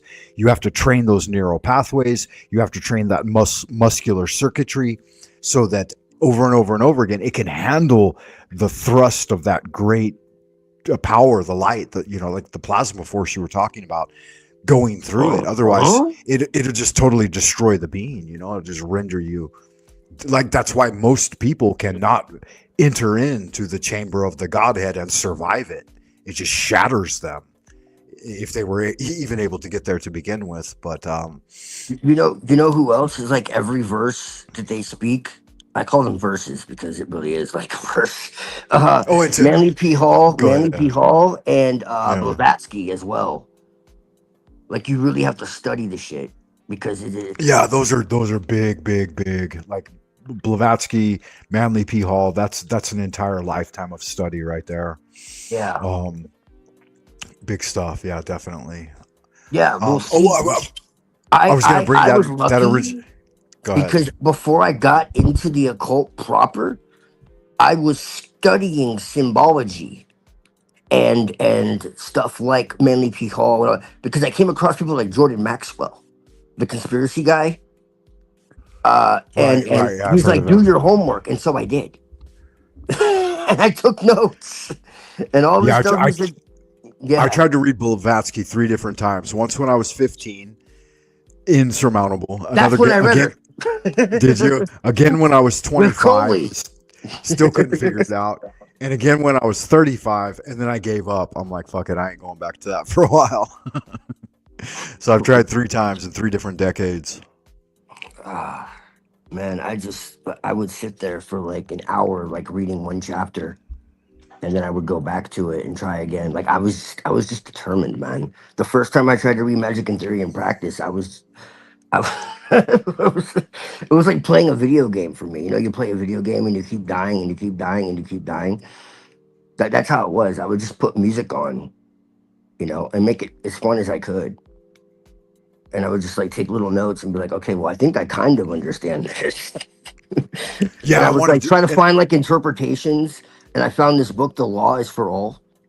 Right. Okay, I don't think I've read that one, but that's like a commentary on the Book of the Law. It's very good because it elucidates it in common language.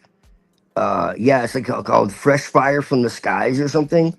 That's like I've had a copy. I've had a copy of the Book of the Law that my friend gave me when I was like 17. I've had it on my altar since then. I'm 54 now, and I've always had the Book of the Law on my altar.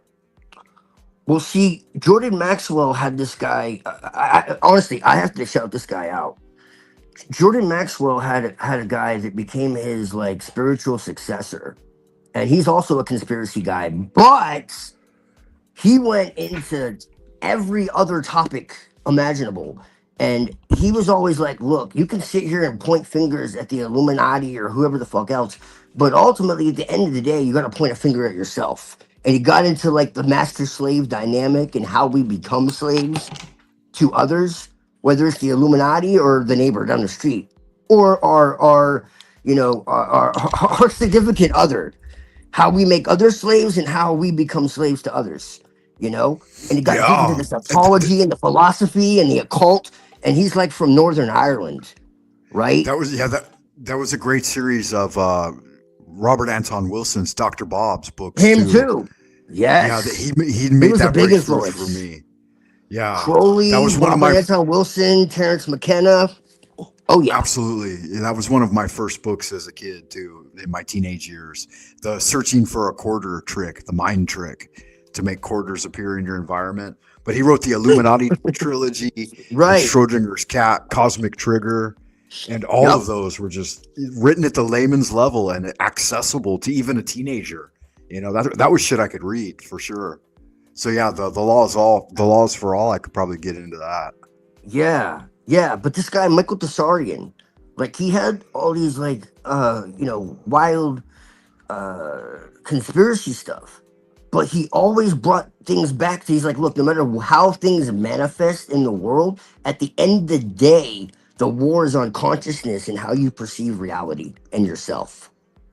Right. And realizing so, that you're manifesting them. Like so everything he would around go me right deep. now. He would go deep ahead. into like Schelling and Goethe and like von Herder and like Kant and like one of my favorite philosophers, Martin Heidegger, you know, and then he would get into like the Kabbalah and like he would just go into everything, man. And so like I was just fascinated. He loved Crowley, you know. He was a big fan of Crowley, you know, and he was one of the few, and he was a conspiracy theorist, right?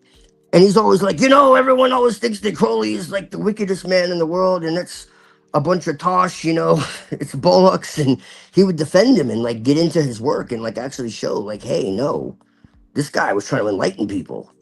And that's why he was demonized, because he was trying to enlighten people. And the people that, Yeah, went after him were the people that were really the fucking evil ones, but yeah, again, that type of shaman, like Crowley, for example. I had a buddy when I was young. He was big into Crowley. He actually initiated me into a Thelemic group, and so I got like the first couple of initiations in Thelema. But not many people can follow that path. That's the true shamanistic path, right? Oh, Like yeah. he was a fucking pioneer, a firebrand, and he did the kinds of things that will kill most people, and it ended up killing him too. I mean, he still lived a pretty Yeah. damn good life. 68 or something. But Right. fuck. Yeah. Yeah. Well, I mean, he made himself the ritual. Yeah. That takes the balls. Yeah. And nobody really thinks of that. They just look at all of his mistakes. They don't talk about the fact that he was a master chess player. They don't talk about that he was That's a a big fucking part of it mountaineer. too. Yeah. They don't talk about, he Yeah. played No, he was living blindfolded. it. He was living it. You got to do it. Right. That's the path I've chosen, is to live it and to do it. And then reading about it later on, it's like, yeah, they're right. I mean, it's so easy to see how clearly right they are. But yeah, getting out and doing it's sometimes better. And by getting out and doing it and living the truth, you may not get the deepest levels of studying that some of these guys get. But like a lot of them admit themselves, like Esoterica, for example, Dr. Justin Sledge has never practiced magic in any way, according to his own testimony. Right? Never tried, never had a paranormal experience, never encountered synchronicities, Right. And Master Nee always told me that too. He said there's people who can talk about it, there's people who can know about it, and then there's people that can do it. And they're very different things. Yeah. Oh, yes. Yeah, the wickedest man alive, at the time. Creek Mary. Yeah, he called himself Creek Mary. that. Yeah, that's right. Yeah. He did. Yeah. He was a troll. In retrospect, they say this was partly because that's what his mom called him all the time. Yes. She said, "You're the wickedest little devil that ever lived." I wonder what he was doing to her. He's tormenting her. Well, his father was like a priest for the Plymouth Brethren, which I mean is about as evangelical as you can get. Yeah, those guys were studying like the hammer of God, right? The hammer or whatever, and just murdering people. It was insane. And so, he's like, I find more in common with Lucifer, and so, so it's true too, because oftentimes in the church is some of the most wickedest evil that you could imagine once you get out. Exactly what he would say. Yeah. I mean, all you got to do is read what he says, and it's, he's like, the devil is historically any deity that the mainstream doesn't like at that time, And the truth is, that their wickedness oftentimes lies in death and dogma, right? Whereas like the living man, the beast, as it were, is actually out there getting it and living it, And then they're a part of the Tao. They're in communion with the Tao. Welcome, Creek Mary. Good to see you. How are you? Hope you're doing well. Oh, I'm getting around. But yeah, I have a minute or two before the animals wake up. So yeah, good magic. Participate in the conversation. Nice. Yeah, we're here with Twilight. I'm sure that we're all familiar, right? Yeah, I remember. Yeah, we're waxing Magick. Oh yeah. Magic and church and religion, and I can finally talk talk to someone about magic. Yeah, well, it's so prevalent here. And that was one thing that I was wanting to say, because around here, it's real and Oh, people yeah. do it. Yeah, but a lot of people don't believe in it, and it still happens anyway. Well, the great thing about magic is you don't have to believe in it. Yeah, that's right. And you shouldn't. You should It's take like an not objective believing in mind, the right? sun. Just do the ritual. It works. Yeah, don't worry about Yeah, the. It's like but I you don't have to believe that electricity works to flip a light switch, right? yeah. But like fellowship, remember you were saying something about fellowship, and I thought, well, that I think is probably what church originally was the fellowship. And like we said before one time, where two or more are gathered in my name, and I was going to throw in of one accord, because that's what we Yeah, do at absolutely, church, because absolutely. we're Yeah, like not really Christian, but we say we are. But I the kind mead of, hall, the yeah, powwow. yeah, I'm kind of facing that, but I don't say it out loud around here. But anyway, and to me, that's how that started, and probably should still be. But I think that church worship of God has been hijacked. Oh, yeah. Yeah. We were And just that's talking about that. Oh, yeah. okay. And most people, that's what most people do, and I don't know. I think Yeah, that, they imposed a strict hierarchy over it, which again kills it. That's what brings in the death. That doesn't make it a living thing. I mean, some order and ceremony is important, I believe, yeah. absolutely.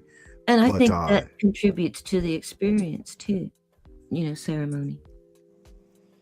Yes. Yeah. Well, Yes, ceremony is great, yeah. but the ceremony is empty.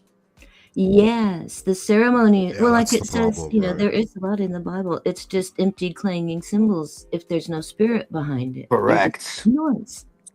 Yeah. Yeah. And it requires the living man to infuse the spirit. Yeah. Well, I was thinking, I was thinking, and Yeah, do that. That's a rare thing. oh, I know it. I try to at least attempt. But one of the things that I think that I'm kind of afraid to say out loud is, I was talking about how, when they had the crucifixion, and that was supposed to have torn the veil that separated man from God, how only the high priest was allowed to go and talk to God. You couldn't do it. There was the veil. But when Jesus died, that was supposed to take care of that. You were supposed to be able to go talk straight to God, like I was taught. Yeah. And I think that what they have done in religion is put like a metaphorical high priest in Jesus. They have gone from a physical high priest that was, you have to go through the high priest to talk to God.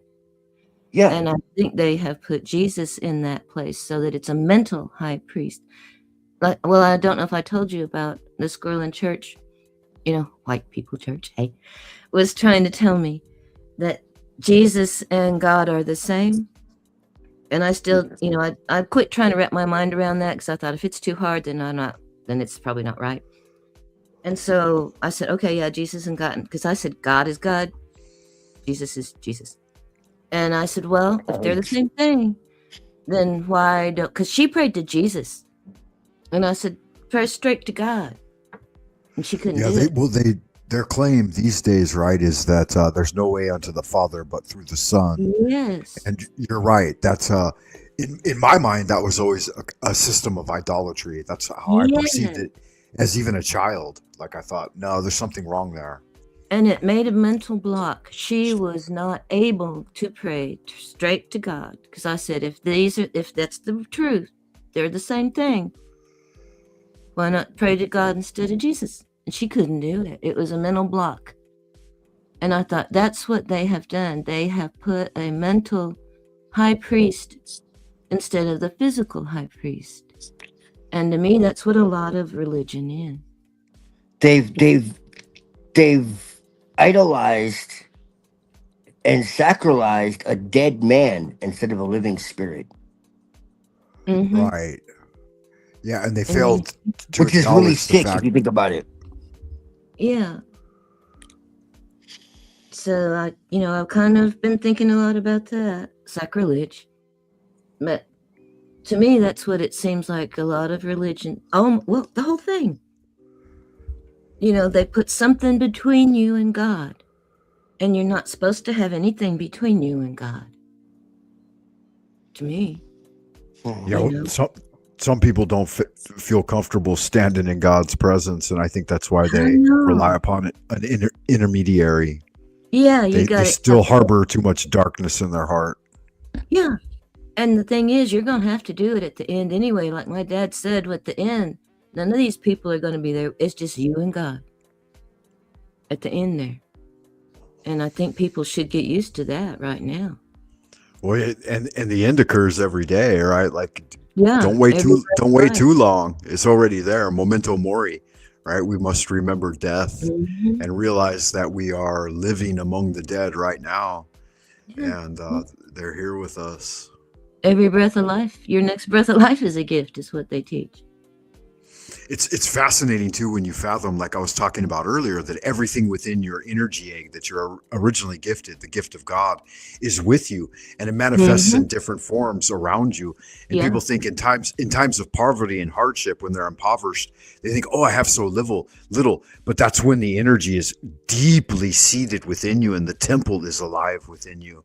And then when you have a lot, like I'm in a situation of great prosperity right now, I have my altar set up, I have all these rooms and stuff, and I think this is all just a small bit of the energy that's within me, and it's manifesting around me in colorful forms, right? They call it the colored dust or whatever, but it's all within that original thing. And the thing with like me, I don't know how you guys feel, but like it was the thing that was gifted to me by my father and my mother, and the great energy and love that they had. And they have both passed beyond the veil at this point, but they're still there, and I could see their energy manifest in my life through the multitude of things that come around and circle me. But it's all just there, and it's all still there, and it's all always been there, though it takes different forms. You know what I mean? Not really. That's okay. Yeah, you don't have to. I kind of do, I think. You'd have to be here and Yeah. see what I'm looking at, right? And But I'd it's have to be like- there with you. But I know what, from your perspective, I can know what you mean. But like they are still there and taking care of you and being there with you through the physical things that they are able to pass down to you. No, that anything, like say I have a lot of things, and a lot of things were robbed from me, like treasure stores back in America.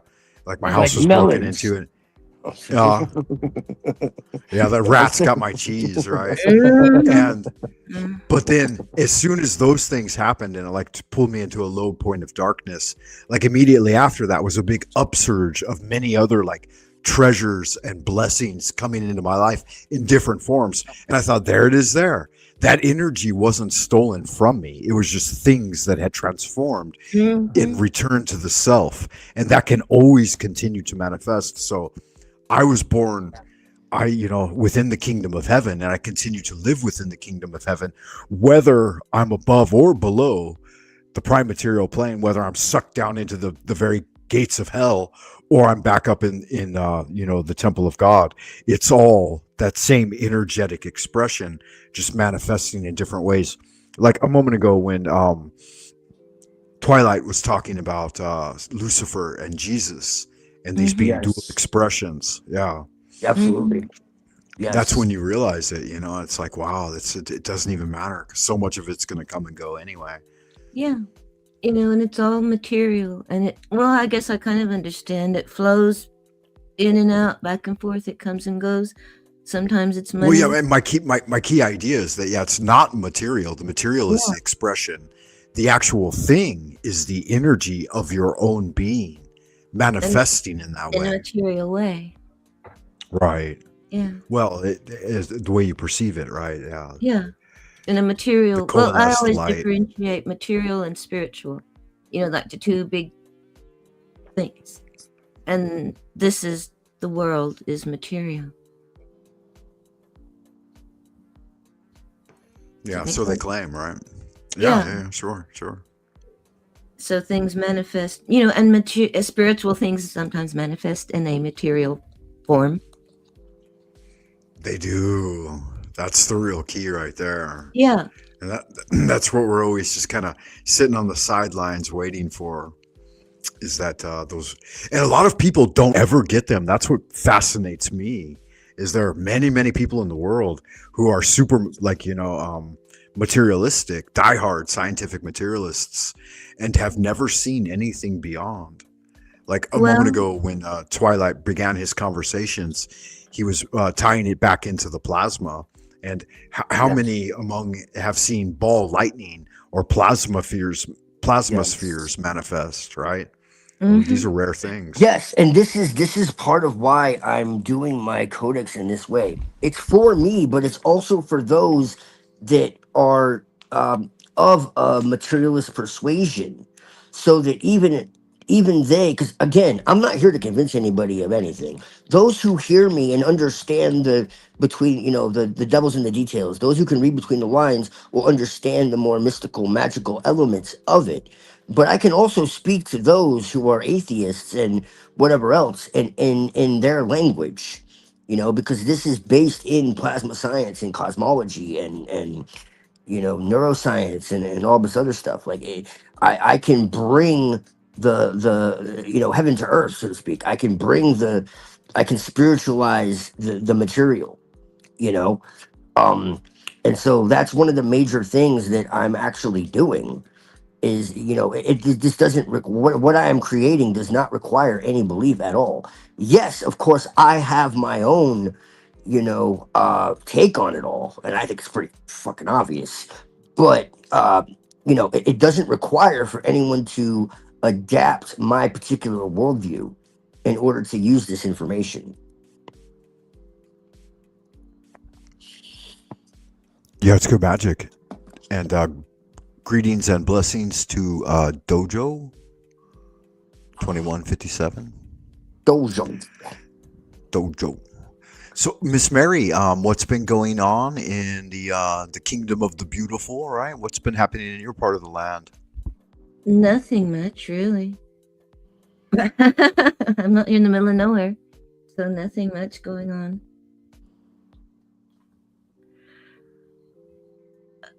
Really? Yeah, get out there and dig up some old ruins and some throw the bones. Light a bonfire. Some spirits in. Yeah. Now you're talking. See, like I said, I use a lot of what would be considered traditional or folkloric witchcraft. Yeah. That I incorporate into my system as well. That has a clithothic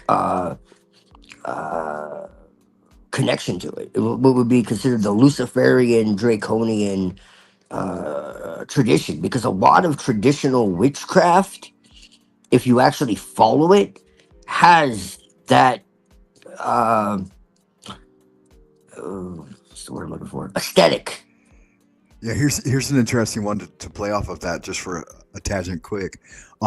My mother's mother, my grandmother on my mom's side, the maternal grandmother, she was a diehard Christian, church every Sunday. But when push came to shove, she told me she would go to the cemetery and take some grave dirt off a recently deceased and throw it in somebody's car that she hated. She's like, I'll put a little motherfucking grave dirt in his car. And then the person would end up dead or in a car crash or something. Hardcore. Damn, Granny. Oh my. What the hell you doing? I'll shake my chicken foot at him. Those old Appalachian Irish, man. It was bad magic right there. Whoa, careful. Well, they say, that's some ube. That's some fucking voodoo shit. You gotta be careful with that. Let's still do that crap out here. Yeah, I you have a know. friend who's into that. Even I'm like, I mean, I work with Lucifer and I'm still careful with that shit. I've studied it She though, like Mhm. Ubea and Vudon, and what's the one I really was interested in that I almost got sucked into is Kimbanda. That's very interesting. Okay.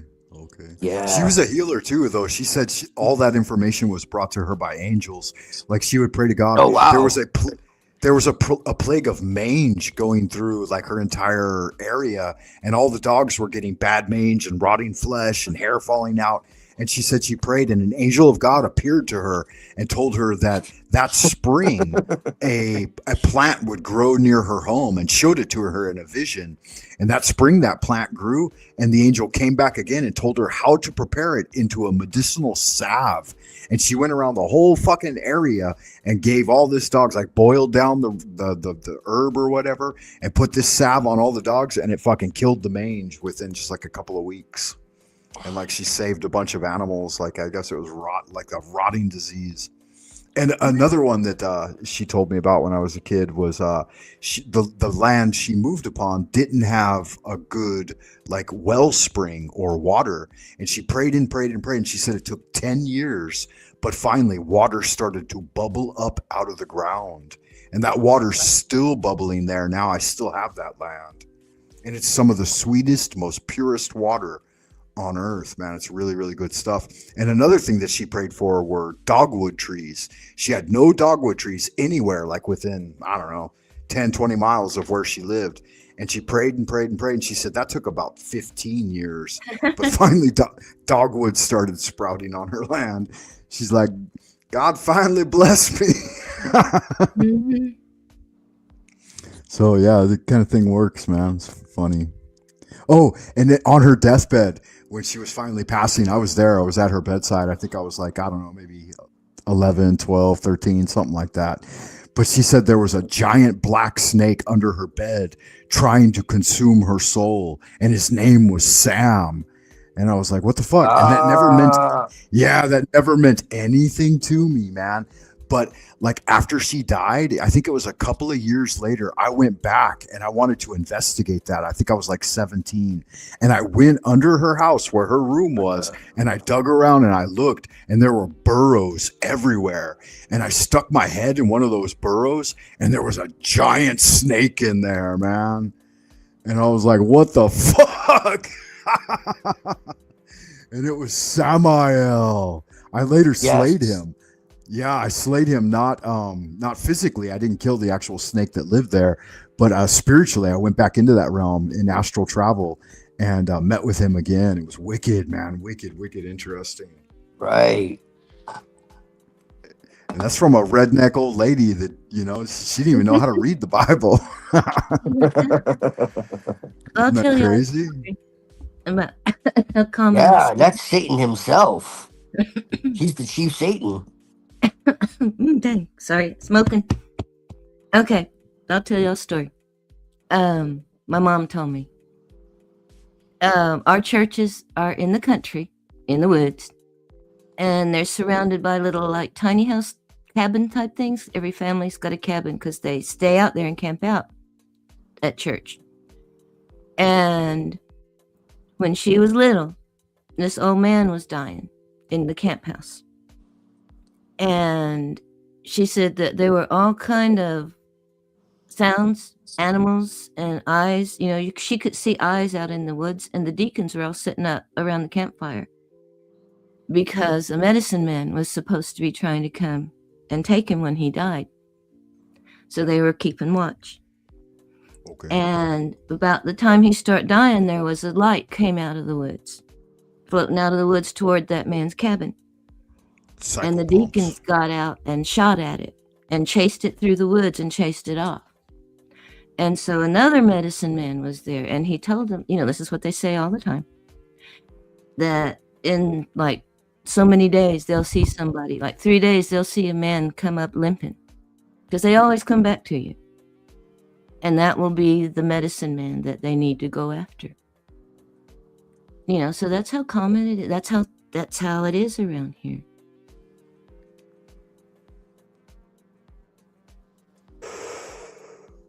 Yeah, what's the connection there though? Like, why go after the medicine man? I didn't understand that part of the story. Well, the light that was coming out of the woods was the bad medicine man that was coming to take the dying man's spirit. And when the Okay. demons shot at it and chased it, they injured it. And so the good medicine man that was on their side told him that in 3 days, a man will come to you with a limp. That's him. Get him. Okay, yeah. Yeah, Lovecraft gave a good telling of that story from an anthropological aspect, and he called them psychopomps. And I believe it was in the Dunwich Horror. I might be wrong, but the old wizard was dying. Yeah, I think it was the Dunwich Horror. And he said that the crows would assemble at the time of his death. And if they cackled, no, the whippoorwills, it might have been whippoorwills or it might have been crows. But if they sang with great joy and like rankish laughter, then they had seized his soul at the moment of his death, and he would be pulled into hell. But if they stayed silent and seemed morose, then he had escaped and he had made it into heaven.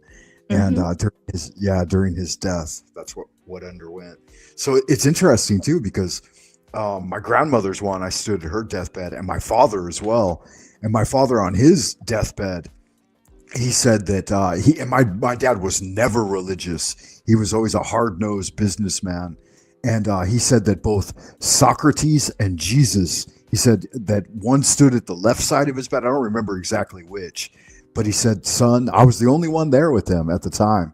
He said, son, Socrates and Jesus are with me, and they stand at each side of my bed. And when he passed into the realm, he said, remember that Jesus loves you, and you should learn from Socrates. And then that was it, man. Those were his last words, that Jesus loves you. And he never said that throughout his entire fucking life. So kind of a thing. I think we lost Twilight, man. He disappeared. I guess he had something to get into. Goodness. So it's interesting to me that, like, again, someone like never been religious their entire life, but lived a good life and was always a good man, that you don't need to worship Jesus and make him the intermediary. In fact, you don't have to believe in any of that shit. But at the moment of death, it may in fact be something that becomes real. And it's proof positive to me, because my father has returned innumerable amount of times to me in this world, through dreaming, through meditation, through even like whispered words. And like he was just a good guy. Good guys go forward, bad guys don't. Well, I think everybody has experiences, and everybody that I know expects their loved one to come back and visit them after they have passed. I did, I had them come back. And my cousins were worried because it took them a long time to dream about their mother.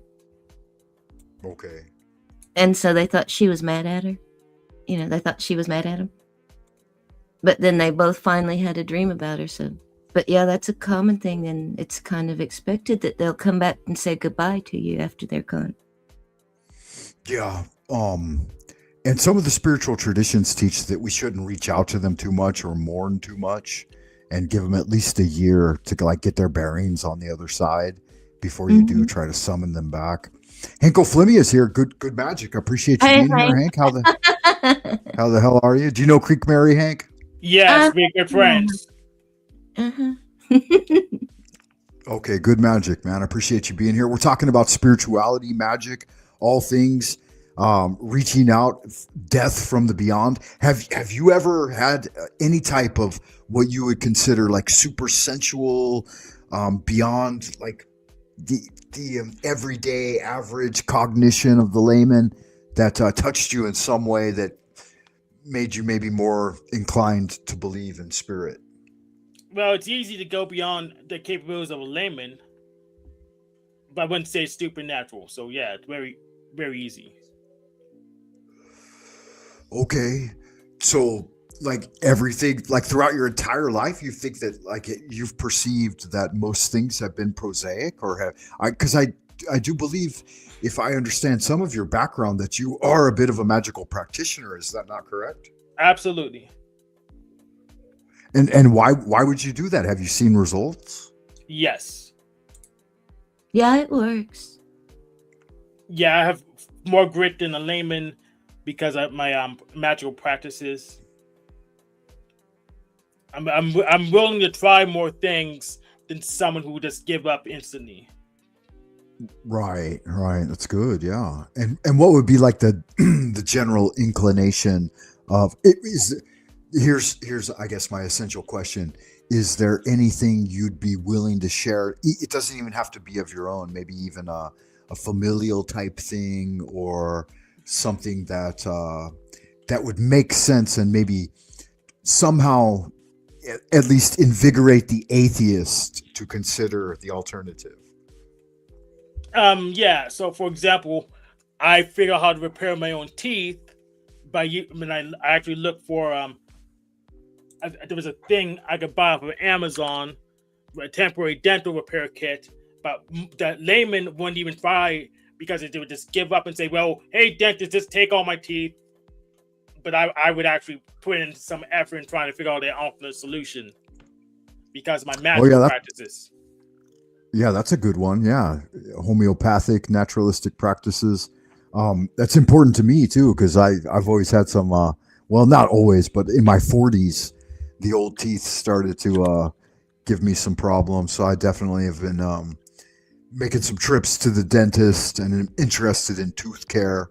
I found that peppermint oil works good for gingivitis. That was from my older sister recommended that to me, and it seemed to be effective.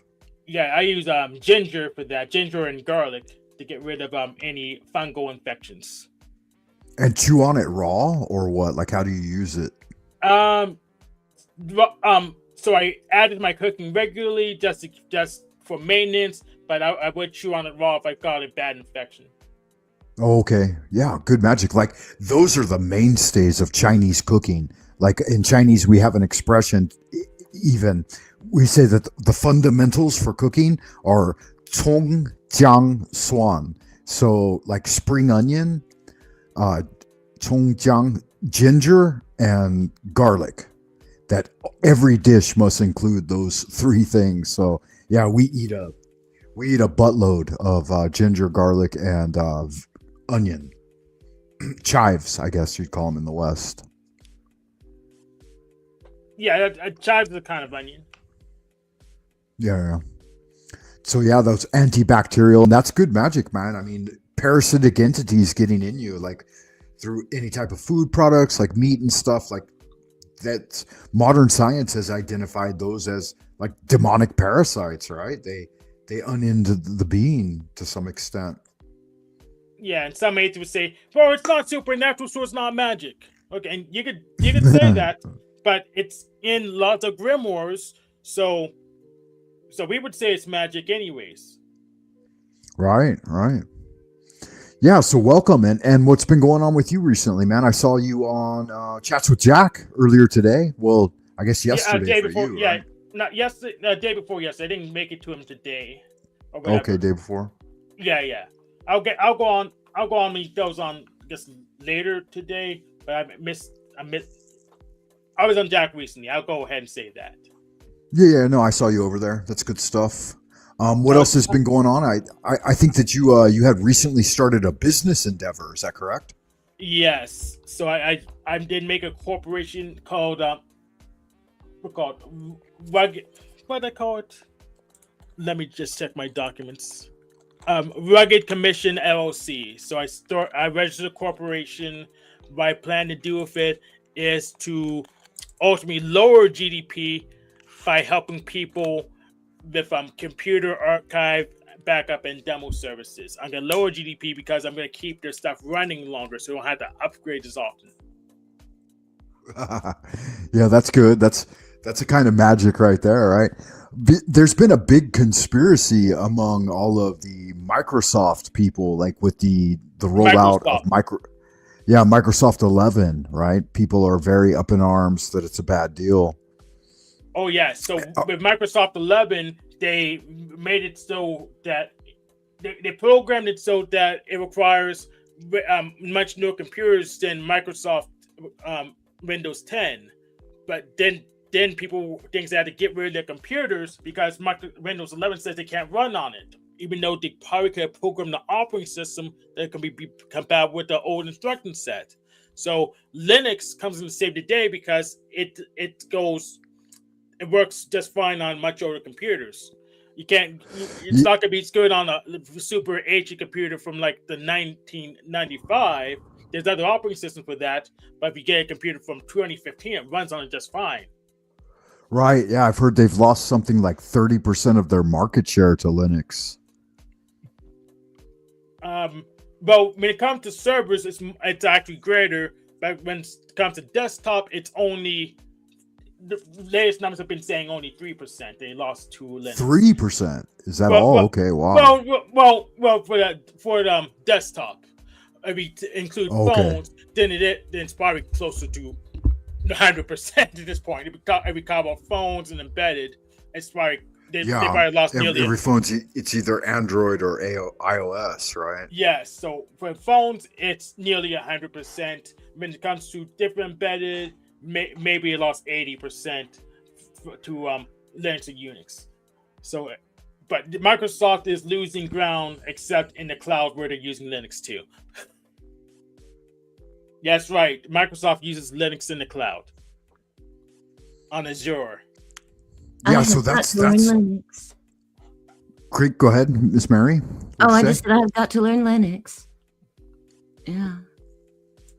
And it's actually pretty easy. I use Fedora 43 with KDE. It looks similar enough to Windows that most people could just find everything they need. Yeah, it's interesting. I haven't used Microsoft since the mid 90s. I switched over to Apple pretty early on, and I don't know. I just, for some reason, I'm not a tech guy, so I just appreciate the clean interface and the ease of usability. Whereas like Microsoft, you kind of know, you need to know a little bit of what's going on behind the scenes, and you got to kind of be a little more techy. It's a little more fidgety. You got to kind of get in there and work it, and it's more prone at the time anyway. I don't know. That's been 30 years now. It seemed to be more prone to susceptibility to viruses. Yep, it's still true. Still true. Okay. Yeah, susceptible to viruses, a little more finicky. But there's one good thing from it that just ABI is more stable than Linux, at least. I'm not quite sure about iOS's applications binary interface though. Okay. And the other thing is, if you're more inclined to that, if you're a little more techie and you kind of get it, and you learned it, then it would be more useful to you, I would imagine. Yeah, I'm not quite sure. I haven't used Windows in a while myself, so. So are you operating from a Linux base or like Apple? Linux based. I use Wine to get some of my games to work, but I haven't used Windows itself in at least 5 years. Okay.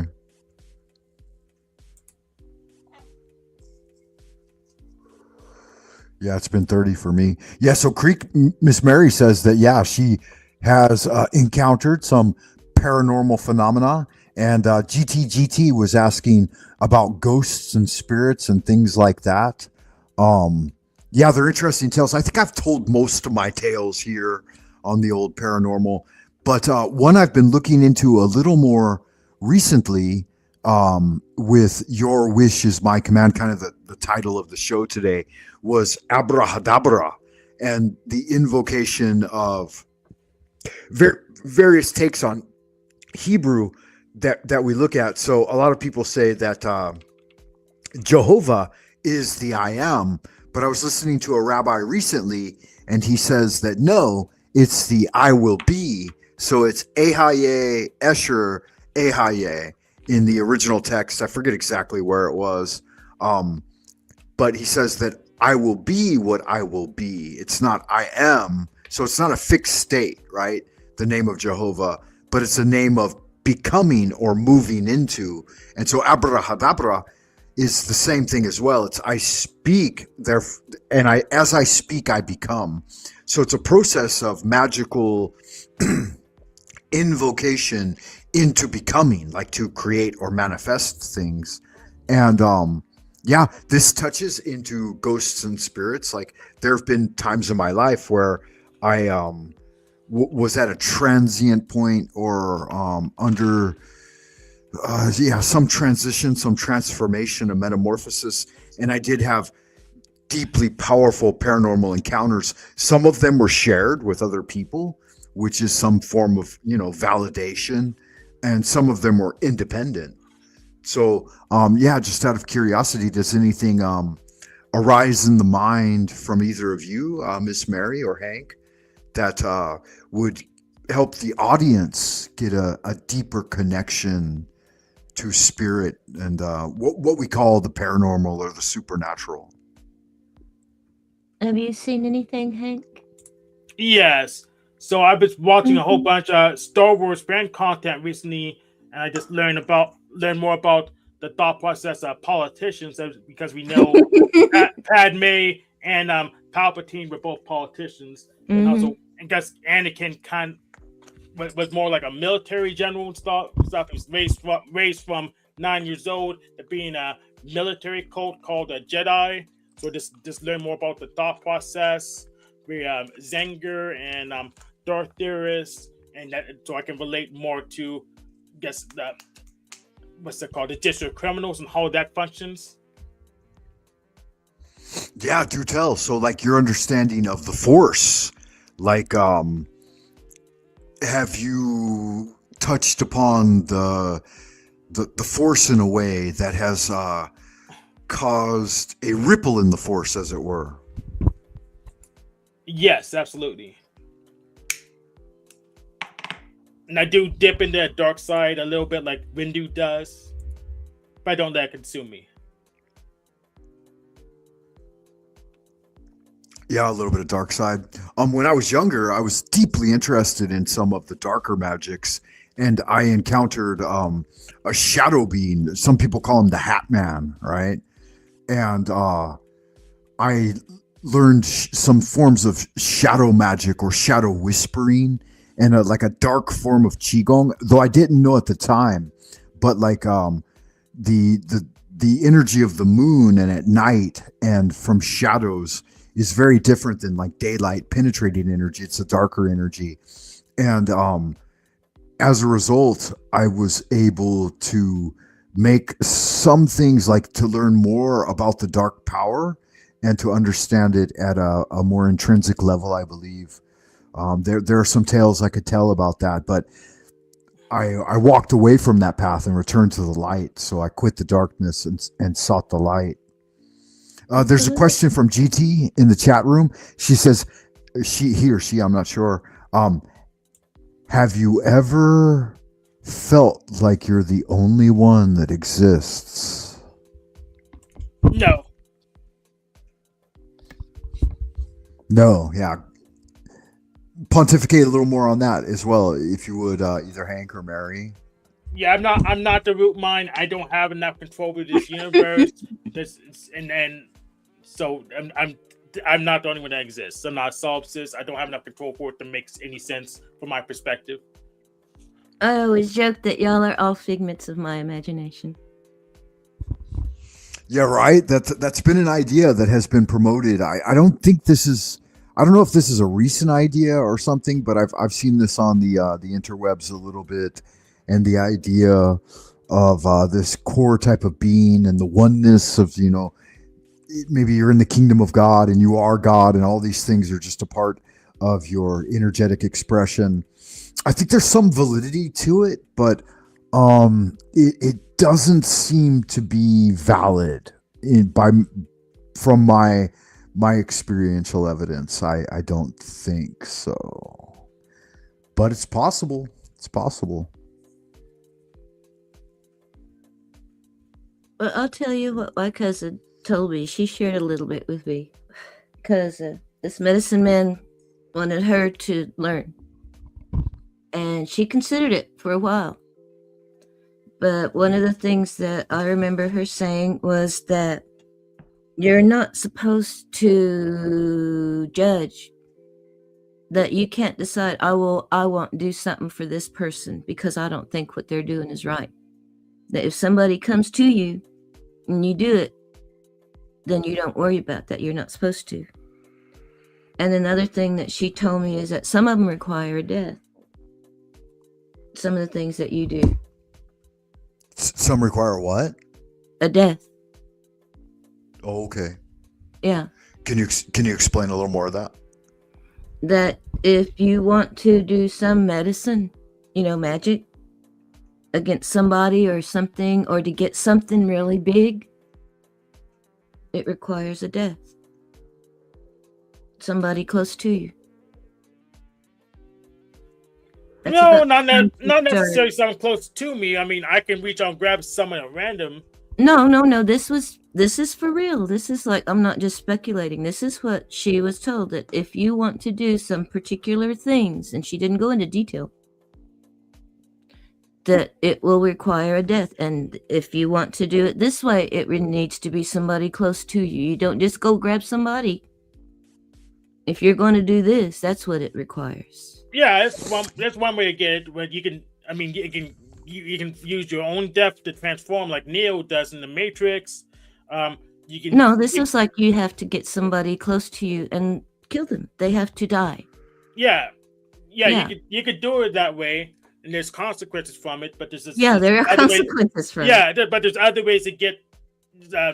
For most cases, other things you can offer rather than a family member. Well, but it depends on what you want. If you want to go to that degree, you want what? Go ahead. If you want to go to certain things to that degree, sometimes that's what they want you to do. And that's the price. Yeah. But there are consequences for it too. Yeah. But there's other options like just simply conquering them. You can say, well, I'm not worshiping you. It's not offering. It's a demand. You better do it. I'm gonna murk you. That's another way to do it. And it's dark side. That's still a dark side act. That's a domination rather than an offering. But there's other options most of the time. Right, but it's one of the things that's playing out persistently in our world among the elite magical practitioners. We have essentially two big schools, and in traditional spiritual science, they call one set the Dark Celestials. Nothing against my Negro brothers, right? And then the other, and the only reason I'm racially baiting this is because the other sect, according to Blavatsky, was called the Great White Brotherhood, right? And it doesn't have to do with skin color. It has to do with the delineation of white magic and dark magic, right? Like the light and the dark energy.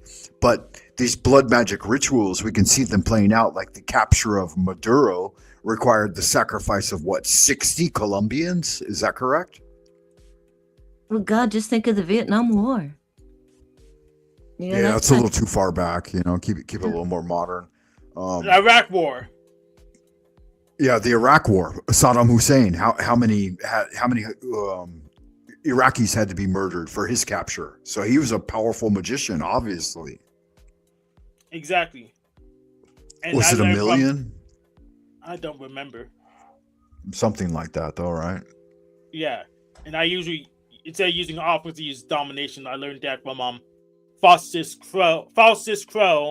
I read that the succubus evocation. So he taught me a domination method to control, dark forms and stuff, rather than giving them offerings. Yeah, so this can play out for us as well. Like recently, I had gone to battle with another powerful magician, and I had to sacrifice. Go ahead. He's weak. Is it King Creepin? No, he's weak. It's not him. No, it was someone in my real life, and in a position of real authority, and it played out where I suffered a great loss, but at the same time, I actually moved from that situation into a far superior situation with much greater amount of free time and ease and like an easier, higher paying job, and so on and so forth. And their health ended up deteriorating, and they wound up losing their position like almost immediately after. And I worry that maybe they died because of it. And it's like that wasn't my intent. My intent was only to protect my own kingdom and then just shift. But when forces of darkness actually come against forces of light, they ultimately fail, is the upshot of the story. It's like, I'm not going to force anyone to practice the way I practice, but when they try to force me or dominate me, and then I wiggle out of it, they always almost end up in a bad end. And it's because they harbor bad energy, right?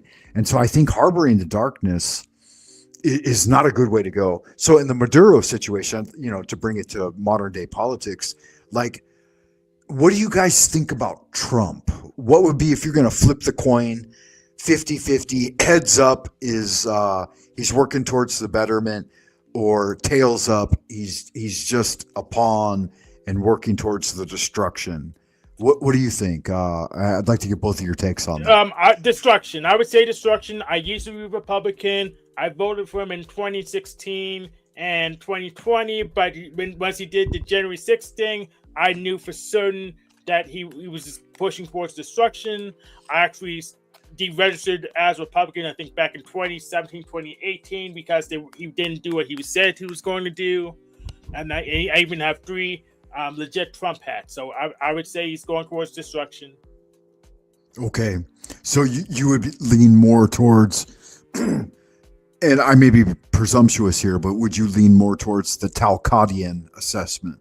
Yeah, I would lead towards Talcottian perception, even though I have issues with Talcott's actual positions. But if I had to choose between Trump and Talcott, I'd probably go with Talcott. Okay. What about you, Creek Mary? And we may have lost her. And oh, you're there? Okay. I had to unmute. I think that he is one of them to such an extent that he's probably one of them. What made me trim, during Epstein, I don't know if you can say that word out loud, he appointed Bill Barr to be the prosecuting attorney. And I found out that Bill Barr's father is the one that first hired Epstein into a lot of this business, and they were at his house all the time. He grew up with him, and that's who he picked to be the prosecuting attorney, plus the one in Florida that let him go and have basically just house arrest at the jail. And to me, I thought that tells a lot, that he is so deep in it that he put somebody like that in charge of it. And it's all just a show. All right, good. Yeah, good. So before I give my commentary, Hank, I'd like to bring it back to you for just a moment. What, other than what you've already stated, in a basic, like, try to give me the 60-second elevator pitch as to your evidence as to why you feel that way now. He said he would drain the swamp, and instead he drained our wallets with tariffs.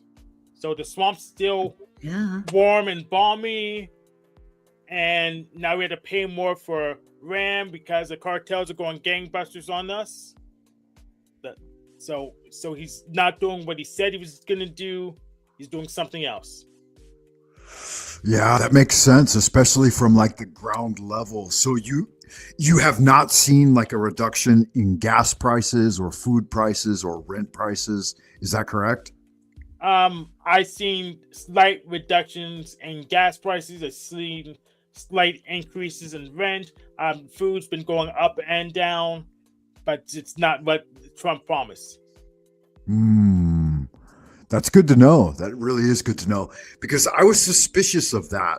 There was a move he made recently in New York where he sought to protect real estate investors, which he's heavy in New York. I think some 20 plus thousand units or something like that, maybe 40 or 50,000. And the new communist mayor there, what's his name, Shamdabi, was thinking to put a hold on like rent increases, and Trump directly like opposed that. I think even with like an executive action or order, and I felt that was very underhanded because housing, from my fundamental mindset, should be available to all, like in some capacity. People should not suffer to go homeless in supposedly the greatest, nation on earth with the best economy or the highest GDP. The lowest among us should always be cared for in some way. So I felt that was really bad. But again, I don't know. That doesn't necessarily tie into like my ultimate assessment of what I believe at this point. So if I had to vote Talcott or Trump, Mr. T or Mr. T, in the next election, then what would you say? I think Trump would be more entertaining. Well, yeah, and I'm a balls to the wall guy. I like to see shit getting done, and I like to hear people speak in a manner that's American. And honestly, I've been behind the Trump wave since day one, and I knew he was going to win it first time around. Everybody said he wouldn't. Everyone in my family said he wouldn't. And I was just like, oh my God, can you guys not see the programming? He just did 15 years on television being an authority figure. And you don't think that the MK Ultra is going to play out? I mean, it doesn't matter which way the vote goes. They already positioned him for it. Yeah. He's been vying for it since like the 80s or something, early on. Well, I predict that, what's his son's name? I predict he'll be probably the last president. Don Jr. or Barron? No, the tall one. Melania. Oh, that would be really weird. Yeah. Well, Melania is an Epstein girl. Is she? She was an Epstein girl. Yeah, I don't doubt that. And I don't know your guys' background, but if you've ever moved among like the upper, not the elite, but like the transition between the upper middle class and the elite, like that type of cocaine parties with young girls, that ain't shit, man. That's day-to-day activity, like P. Diddy, Jay-Z. That shit's all low level, like Epstein. That's why Trump is like, why are you still talking about Epstein? This is like such a low level, not a big deal thing, like they snort coke and fucking screw hookers all the time. And, they're all 15, 16, 17 or whatever, early 20s. Once they hit 25, they're retired, Yeah. Well, it's low for them, but it's higher than most of us. I mean, you had to be in that millionaire level to be able to partake in that most of the time. Well, they're tools. They are used. Well, they're just cattle. In their minds, those aren't even people. They don't have opinions or ideas, and they're not. And so that's a distinction that you have to kind of break through first and foremost. But the big idea is like, but at the same time, like, if that's a thing, and it really is a thing, like, and it doesn't just happen at the highest levels, it happens at the lowest levels as well, right? Like we don't see that they alone are the ones that are engaged in what is called CSA and ritualistic satanic abuse or whatever. That type of thing is even happening at the grassroots, and they escape persecution. So it makes you wonder why. Like why? What element is at play that it could be pervasive throughout all levels of society, and somehow. Go ahead. And across the world. I was watching an interview with, a rescuer type of a person.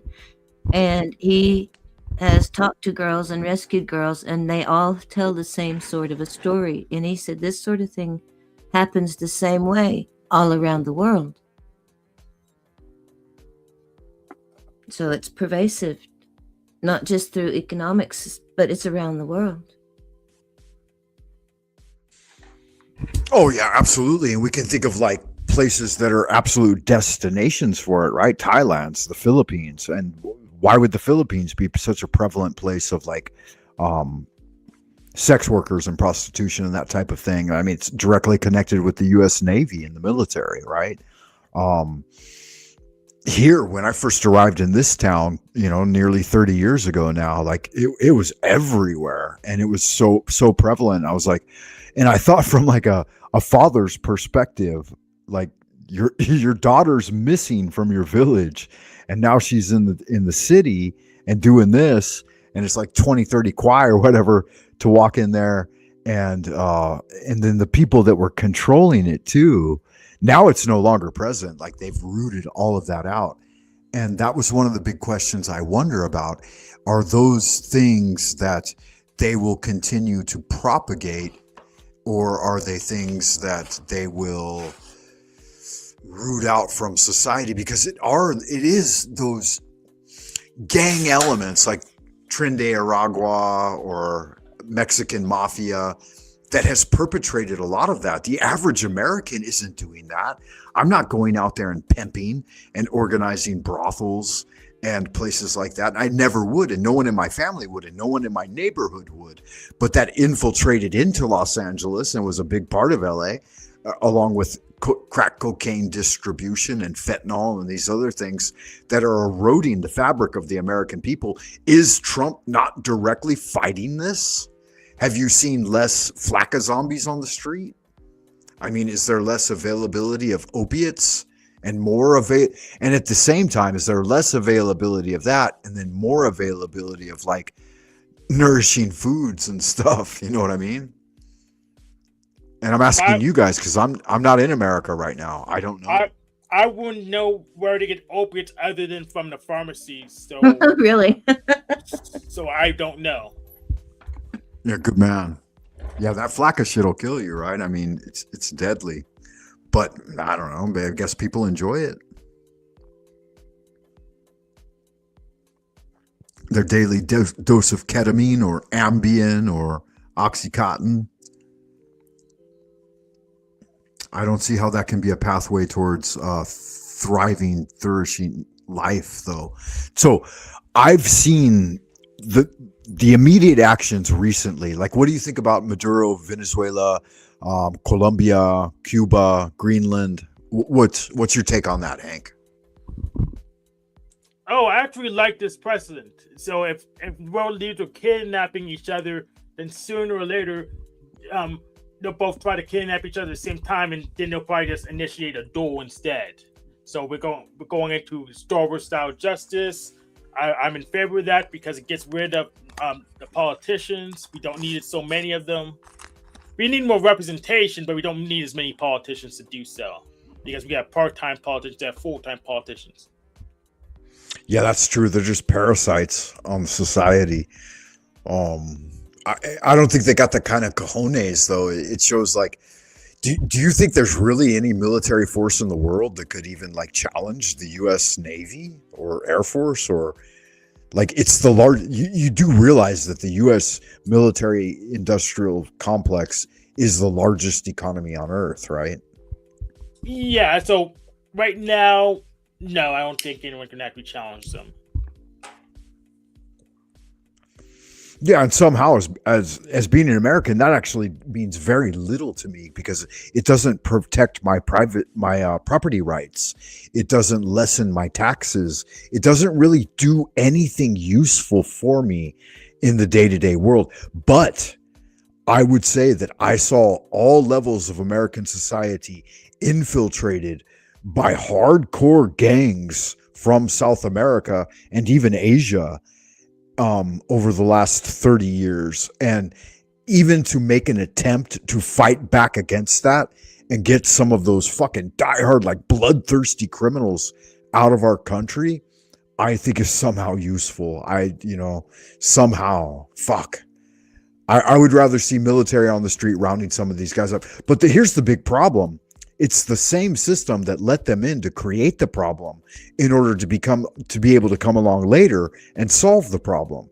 It's like firefighters going around starting fires in order to keep their fucking jobs. It seems really arbitrary. And they do that. Some of the pyromaniacs are just like the fire. And it's a convenience that they also fight the fires. Well, that's what they did. They did 3 decades of letting criminals into the country. And now, like, they're supposed to be rooting the criminals out, but at the same time, they're somehow preying on the citizens to disenfranchise them. So I don't know. I'm a little bit taken aback by it. Okay, GT says anyone with a nuke is a threat. It just depends on how crazy they are enough to use it. Yeah, no one's ever used nukes that we know of. The U.S. supposedly used them in Hiroshima and Nagasaki. My dad was there. He was on Task Force 1. He was a nuclear guy. He was in the Navy for 22 years. He said nukes were a lie. So I don't know that nukes are a problem, and I've never really felt that they were. What is your guys' take on that? So I can argue arguments from both sides. So we do have confirmed operations like Operation Fishbowl, where they blew something up, and we don't really have any other fuel to make a bomb that big other than a nuke. But we also destroyed other Japanese cities with a bunch of fire bombs. So it's not necessary to use a nuke to cause that amount of destruction, because the record shows that we caused equal amounts of damage with conventional weapons. Yeah, we got Moabs, we got firebombing, but yeah, my dad was on Task Force 1, so he was at Operation Crossroads, Bikini Atoll, he was on Aurora. I think he might have been in Fishbowl as well. I've got his documentation, I've got the paperwork. He said they were just big firecrackers. They just piled up dynamite and made a big fucking TV show about it. So that's from a dude that was actually there and saw it go down. I don't know if that's a real thing, if Hiroshima and Nagasaki were legit. Yeah, so we've never had to worry about it, and it's always been put out there as something. ICBMs are real. You could take out a certain neighborhood in a city, and if you did a few dozen of them, you could do something. Obviously, we have, what did you say a moment ago, like conventional weapons that could do a significant amount of damage. But as far as like high yield, like really, really big yield hydrogen bombs, I think that's mostly like an illusion. Yeah, the issue is that physically, how are you going to make that many sticks of diamonds go off at the same time in the same place? So that's actually kind of hard to do. So if that could be explained to me, then he could be right. But that's why I say nukes probably is a thing that exists. Okay. Well, yeah. I mean, guys that were there and saw it happen. I mean, somehow I don't know. It's not my testimony. It's my father's testimony, right? Like Abel and Baker, both they said that the ships would be 13 miles from ground zero. They were less than a mile, like within the 1 to 3 mile mark of the detonation point, and they stood on deck. Obviously, those weren't the high yield ones that they're claiming they have now, right? But they were the precursors. He didn't work on Trinity; that was Army. But yeah, I don't know, because I went home when I was a kid. I was in primary school, and I said, "Hey, Dad, they had us get under the desk, and they're talking about nukes this, nukes that." And that's when he sat me down. I was like 7 or 8, maybe years old, and he laid it all out. And he's like, "Yeah, nah, don't fucking worry about that shit. So much of what you hear is just propaganda and illusion. It's hard to know what's truth, right? Because there's been a huge narrative built around it for a long, long time, and that's kind of a hard thing to cut through, right? Like, you've been told so many times in so many ways that this is a legitimate threat. And so like terrorism, the war on drugs, when at the same time they're the guys bringing in the drugs, they're the guys starting the fires. So when it comes down to it, can you really trust the guys who are the ones lighting the fire and saying you need this big force of men to stop the fire, right? We didn't start that fire.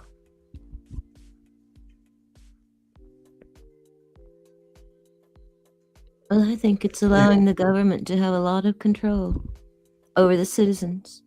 we have I mean, I know it's supposed to be, and I like it. It's entertaining. I like watching them, drag people out of the cars. But I think at the same time, it's setting a precedent for the military being used on American soil against us. Because, that's who they're kind of getting, is a lot of those people. And Yeah, I think that's the real problem. I agree with you. And it shouldn't be done in that way. It should be done, if we're going to do it, and we should do it, I think to some extent, it should be done communally, right? Like if it's such a serious threat, we should all wake up and say, hey, everyone that's an American citizen, walk out. If you know a neighbor or a business that's utilizing folks that are here illegally, snuck across the border, might potentially be criminal, let's all start walking out into the streets and ratting them out, or maybe not ratting them out on each other, but it should be like a collective thing. Like they've never addressed it. I mean, I was in the U.S. I see it even bigger than that. I see it, how they talk about, problem, response, reaction sort of thing, that chain. I see the bringing of, well, it's like an invasion of foreign, and it's not just in America, it's in Europe too. They're using the Muslims in Europe, and they're using, the Hispanics and and the other ones here in America. So they're bringing them here to cause a problem. And the reaction to that problem is increased militarization.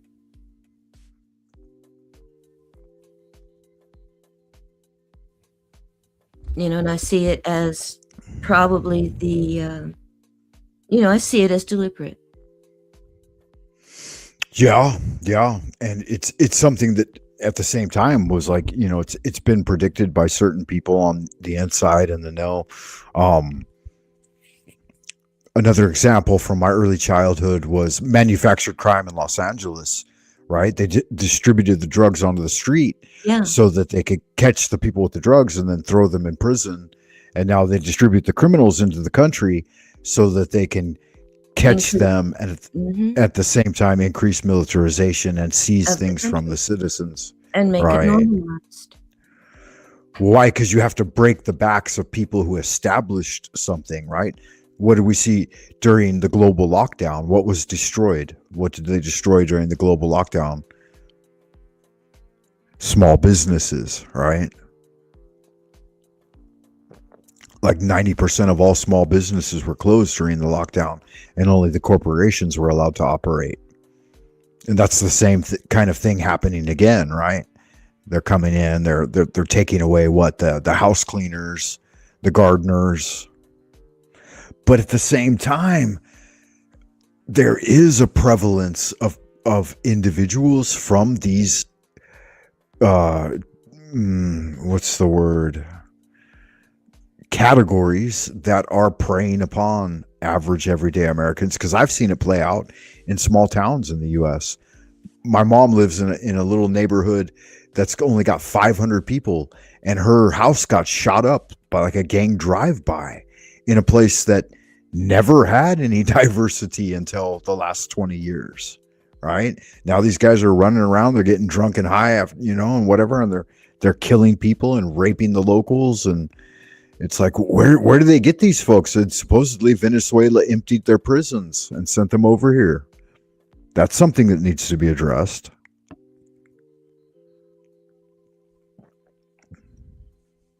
I think I've lost you guys though, somehow.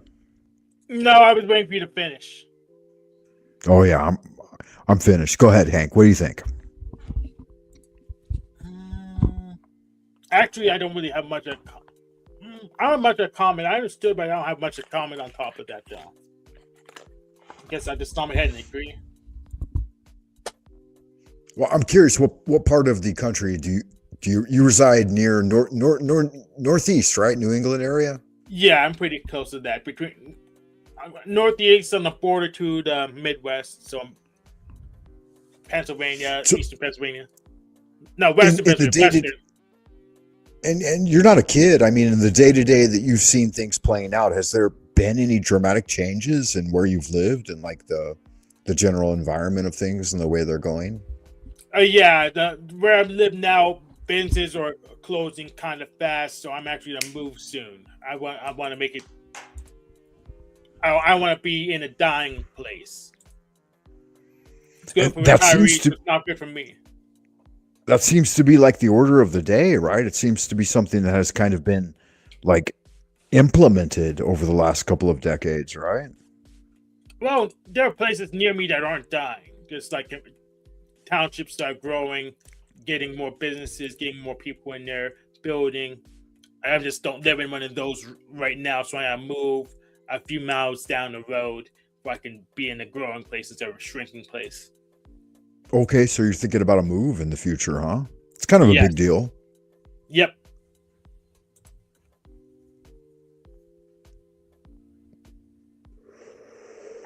And what about as far as like your network where you're at? Is that like where your family's always been? Do you have folks around you or friends and close relatives and that type of thing? Or will you be branching out in a new direction where I'm be branching out a new direction. My family moved. The nuclear family moved over here for work. They weren't good at maintaining connections.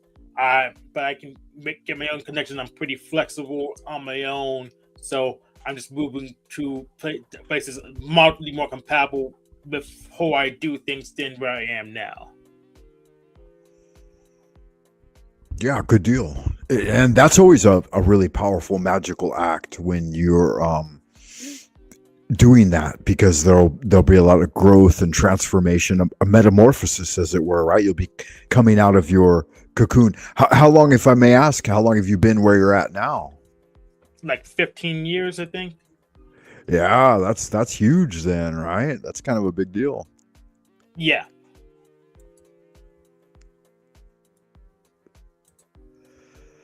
Yeah, nice. Because I've recently started contemplating that as well. Like, I've lived in this city for 25 years. I've been in several different locations, and I move around for my work. Like every couple of years, I usually, well, 2, 3, sometimes 5 years. One job I was at for 10 years. And so I was in the city the whole time. But since then, out of 25 years, I've moved around a bit, and so it's something I'm familiar with, packing up, relocating, this type of thing. And then of course I always have my home back in the US, and I go back and I visit and I try to maintain things and my property and such. In fact, my land taxes just came in. I had 5 land tax documents. One of them they split into 2, and then they reduced the acreage, which seems weird to me. I think I need to talk to Paul Unslaved about that, right? Or Because someone Paul who owns, actually knows. who knows? Well, someone who actually owns land. I mean, Paul is a squatter, so he really wouldn't know Oh, about. Maybe ask Doctor Dr. L, his father. He actually owns land, so he probably would know. okay. I thought Paul was big on property rights. I thought he owned land. He's big on very few things for property rights, but there's no evidence that he owns any property. So. Okay, that makes sense. Yeah, because I'm out a couple of $1,000s a year on the property I have right now, and they split one of my tax stamps.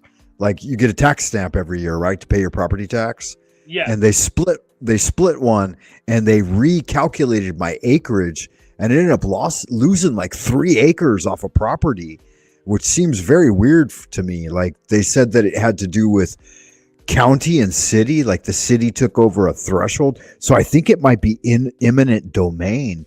But wouldn't they have to pay me if they took part of my land? Well, if you're in China, I have no idea. If you're talking about land in the U.S., yes, but China, I don't know. No, it's U.S. land. I'm in China, but all my property's back in the U.S. Oh, then not so you can pretty much sue them over that and fight that kind of thing. I think I'm gonna have to, right? Yeah, and that requires me being in the U.S. and then hiring a lawyer and figuring it all out. Fuck. No, it's kind of no. You don't have to not be necessarily in the U.S. No, you don't have to necessarily be in the U.S. since you own a land, but you have to go talk to a lawyer that knows U.S. law and usually U.S. lawyers are the ones who know U.S. law. You don't have to go. You don't have to travel in there. You just have to get people over there to actually do the thing for you. Okay, yeah, that makes sense. Yeah, I'm gonna have to do that because I have a property manager in the States who's been helping me, but they haven't encountered that type of situation before, and so they didn't know exactly what was going on. Like I have all my tax stamps sent to a specific person, and then they notify me each year, and then I pay them through them, and sometimes I go back and pay them myself. And I was back in like 2023, and I went to the tax office and talked to them, but they didn't give me any information. Like this happened in I think 2021. They did it like right around that time. Yeah, so pretty much it'd be this, the tax office probably wouldn't know, but the school boards, usually people who collected local taxes or the county, they would know, and they would probably update their policy or something, or did the land evaluation. So pretty much what you would do is fight that appraisal result. Yeah, it's an assessment, an easement, and appraisals, right? Because all my appraisals have gone up. So my property values have all gone up, which means my taxes have all gone up. Have you guys experienced that recently? Oh yeah, but you got an easement? Is that what it might be? They might have taken yeah, an easement of your property. Yeah, the city took an easement for the road, and yeah. As a result, but they like went right down through, not the middle, but like 1/3. I have a 10-acre plot on a certain area, and they went like 1/3 of it. And when they split it, like it went from, they put 6.7 acres on one side and then like 2.4 on the other. So and they then took that acreage out of the middle of it. Yeah. Yeah. Essentially. Are they like putting in a new road or what?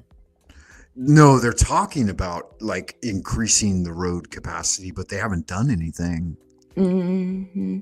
Well, we've had a lot of issues with land and property and easement and this and that and the other. So that's why I guess that's probably what it was when you said that word easement, that they took something out of your land. You know something about it then. So have you directly had to do anything about it? Like have you tangled with that type of thing before? It or depends. Know people that have? Oh God, yeah, you fight them all the time. Okay. Fight them all the time. Question them all the time. And the fact that they just took it. Did they give you any kind of notice that they were getting ready to do it, No. or did they send you a bill and say, "Oh, this is ours"? None whatsoever. Just like from 1 year, I had a regular single tax stamp with my calculated acreage on it, which is my same deeded acreage and the appraisal value. And then the next year, they sent two. They sent one from the county and one from the city. And my original one was, like I said, reduced from 10 acres to 6.7. And now, then they sent me a second. The city or the county? The city. The city. City took it. My land is originally in the county, unincorporated. Yeah. And the city. Yeah, the city annexed it. That's right. Yeah. Because that's what we're going. That's what's happening here. Yeah. So pretty much what we say is, hey, city, no, you're not. I'm just staying in the county. Go fuck yourself. That's what you would probably have to say. Then you can stay on the county rates. My property is so far from I think it's 10 miles total from the city center. It's like, how can you annex that? And they said by the road, by way of the pathway, they could do it. If that's what they think that, I'm sure that they've got. Yeah, you probably are going to have to get a lawyer. That's what I'm thinking. Yeah. That's what I'm thinking. Because the main reason, I know what it is. It's remember earlier in the story when we were talking earlier in this show, my grandmother prayed for water and water sprouted up on her land. That's what it is they wanted to. They want that water. Yeah, they want to divert that water because it's a water source and it's a really good one too. And I've always protected it in my mind. Because a lot of people don't have the minerals, they just got the surface. But if you've got the minerals, then you have more of a claim on the water underneath it. But a lot of times the state will still claim the water. Even lawfully they can't do that. Legally they can, according to their provincial rights, but Yeah. according to our U.S. Constitution, based on that, they shouldn't have any right Yeah, to water or its they should not. distribution. But That's they right. take it so they can sell it. So my deed dates back to like 1880s, and I Mhm. have all the original transmission of all my deeds. And one person I spoke to, they said as long as you have that documentation, you should be able to get a lawyer and prove Yeah. it and show that you have all mineral rights, water Yeah. rights, everything is entitled to you. They said, but and their activity is just superficial level. Like they said, in all actuality, they can't do that with any of your property without like proper procedure, and there's no way they can lawfully do it. Well, I But think that's going on they've around done the it. Yeah. Go ahead. I think that's going on around the country. You know, I think there are a lot of corporations going around taking land. You know, just taking it. Yeah, and the big one's always been in that area is TVA, the Tennessee Valley Mhm. Authority. Oh God, yeah, yeah, I've heard about that. Yeah, But they're yeah, huge. and so they just feel free, especially since you're not there. We That's lost right. land That's while we were exactly out. what it is. You're not And there, so so many they. people in that area have died off, and there haven't been any Mhm. people like descendants taking the land. But I've Yeah. always visited every couple of years. I go and I make changes to the land. I do some cutting, I do some housework, I boarded up my windows, this kind of thing, because I have 3 properties in that area. Well, And if it's inherited, a lot of times people don't know. You know, if they're a child, and like that happened around here a lot, they relocated us, well, and a lot of I'm a great grandchild. Mhm. So a lot of people, if they don't tell the children and they don't live there, they don't know they have land, and so it goes up for tax. Yeah, and it takes a long time too. That's the big deal. Like, because I was talking to one of the county clerks while I was in there, and she said a lot. She said almost like most of the property in this county has laid dormant for over a decade. Some of it 2 decades, and Ooh. that it will be available to auction. And that she said the way it goes, the way it works is you can how can you do it? You can put a certain amount of money to auction and get not get the rights to it, but get a claim on it. Mhm. And then over a certain period of time, if no descendants come forward and no inheritors come to challenge that, as long as Mhm. you start paying the taxes, you can take over the land and start to use it. And then within 7 years, you'll be an entitled owner of it. Yeah, we Oh, got that's somebody interesting. trying to do that to our land right now. Some of our land, we got hundreds of acres of land, and yeah, we've got a real estate person that is on the city council that is a realtor and got hold of some of our land like that through a tax sale, Okay. and it's right on the road to the big development that they're trying to make. Yeah, and they're doing a lot of things in Tennessee right now too. They're like Mhm. there's several electric car plants, and I think some of the tech guys are looking at the area because it's beautiful land. I mean, God, Oh yeah. fuck, there's so much there. And what were you going to say a moment ago, Hank? God. So yeah, 7 years probably Jubilee. Yeah, this is.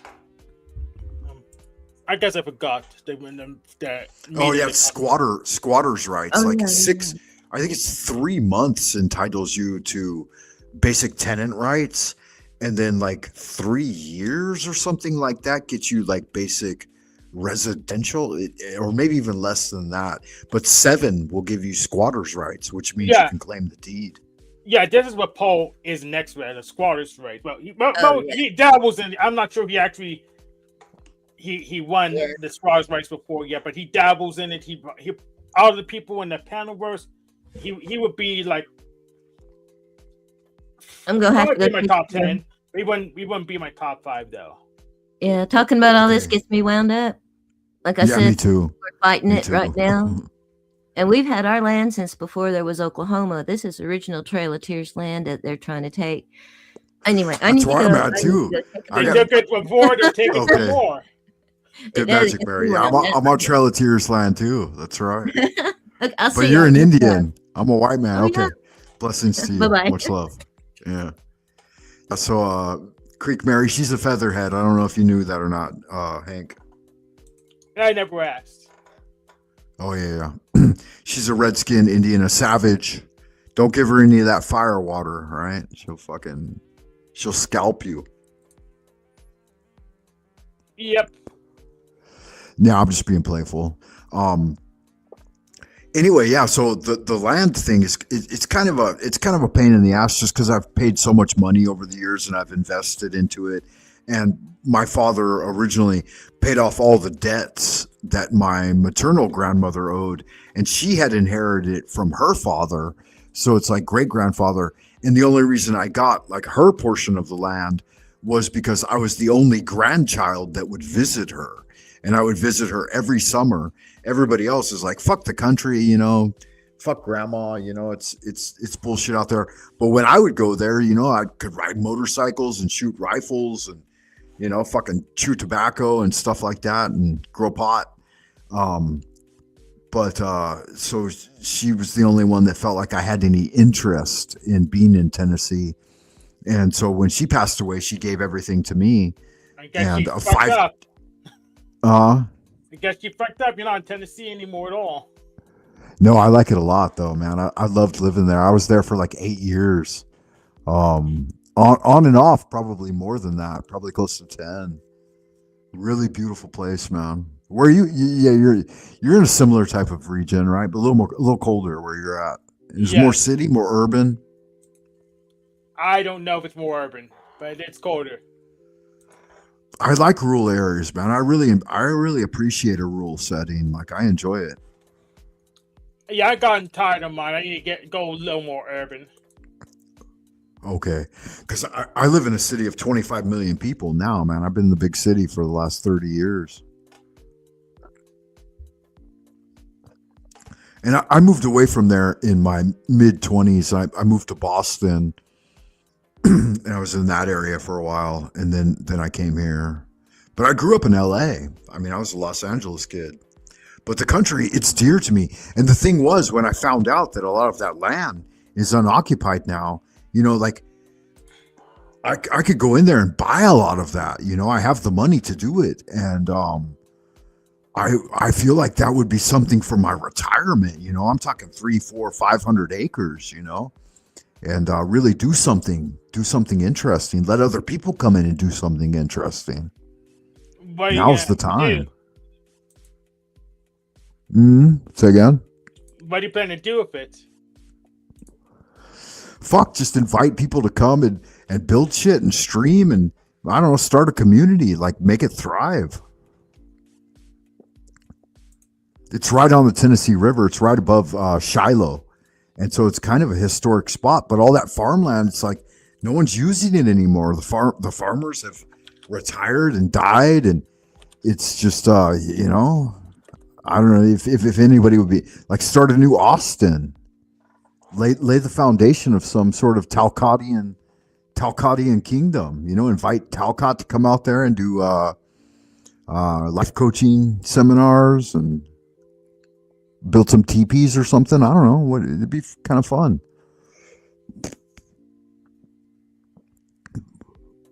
For me, I just want to practice kung fu and endeavor to do like interesting architecture. Like, are you familiar at all with Rudolf Steiner? Yes. Yeah, so do like some sort of Rudolf Steiner experiment on a fairly sizable piece of land, gardens, little homeless shelters, like build single standing little like yurt style homes, and invite some of the homeless bums like Jack Talcott to come up there and hang out or something. I don't know. Might be fun, right? Be like a community. I hear about it, but there's not a lot of them. There's not what? Oh, there's not a lot of them. Yeah. Well, you just need one guru, put Jack in a hut where he can live stream, and then invite the congregation to come and visit. I mean, that's a money idea right there, right? I haven't even visited them yet. It's Flow State, and who else? We could put King Stephen down near the outhouses and the sewage, and get him in a little hut live streaming. Laying back 400 pounds on You have to build a substantial bed to hold him. But yeah, be kind of a fun thing. Who else could we get out there? We could get our guru Jack Talcott, Queen Stephanie. Hell, you could even visit. We could build you a little wizard's tower, you know, and you could spend 2-3 months a year there hanging out and live streaming in a little community of all the great panelverse. Fuck, doesn't Paul scream all the time that he wants a piece of land that he could own and fight for? Yes. I could fucking give him one, you know. I could give him the one I've got now, but 10 acres isn't a lot. It's more than he has. Yeah, it's something. Well, I've got more than that. That's just one piece. And that's the most country, the most rural. But I think it has the most potential because most of that area is totally undeveloped and just big, like farm, like I said, like farmland and shit laying fallow. And a lot of it's wooded. So it's kind of a private type of secret thing. Like it's the most distant from any type of American civilization that actually still has like woods and hills and stuff like that. You probably know it. You know the area. Anyway, it's good magic. Yeah, rent Paul an acre, Frank. Yeah, fuck, I wouldn't even need to rent him an acre, man. If he'd just go out there and live, I'd make a contract with him. He could just live there for free and just work the land, cut back some of the trees, do some bush work, and he could just have it for free. But that seems interesting. I'll look for his email so he can actually get that done. Yeah, I offered it up to one of my buddies from Sweden recently because I wanted to start like a retreat center. And I wanted someone there that would be active. You know, it's always kind of better to have like an active living person there. You know, we could write up some kind of contract where it'd be like, I don't know, like $10 a month or something. He pays me, you know, so that he's a renter, so that I have the rights of eviction. You know what I mean? Yes. But yeah, just free access and just be there and stay there. I got 3 places that I actually would like to fill. And I've thought about it. I actually offered it to Jack early on. Like when I early met him, I said, hey, Fecka, Jack, I got a place. You go live there right now, a 3-bedroom. And it's basically serviceable. It needs a little bit of work. But I just put a new roof on the motherfucker. That cost me $5,000. And family just robbed me of it. Or they robbed me of the possessions within, so... You know, is that his email? Okay, I got you. Yeah, I'll look into that. So you can. I don't know. Offer. Me and Paul have never really talked, but I like him. I like him enough. Like I'd rather have Paul there than Tommy. Me too. I mean, Tommy can keep.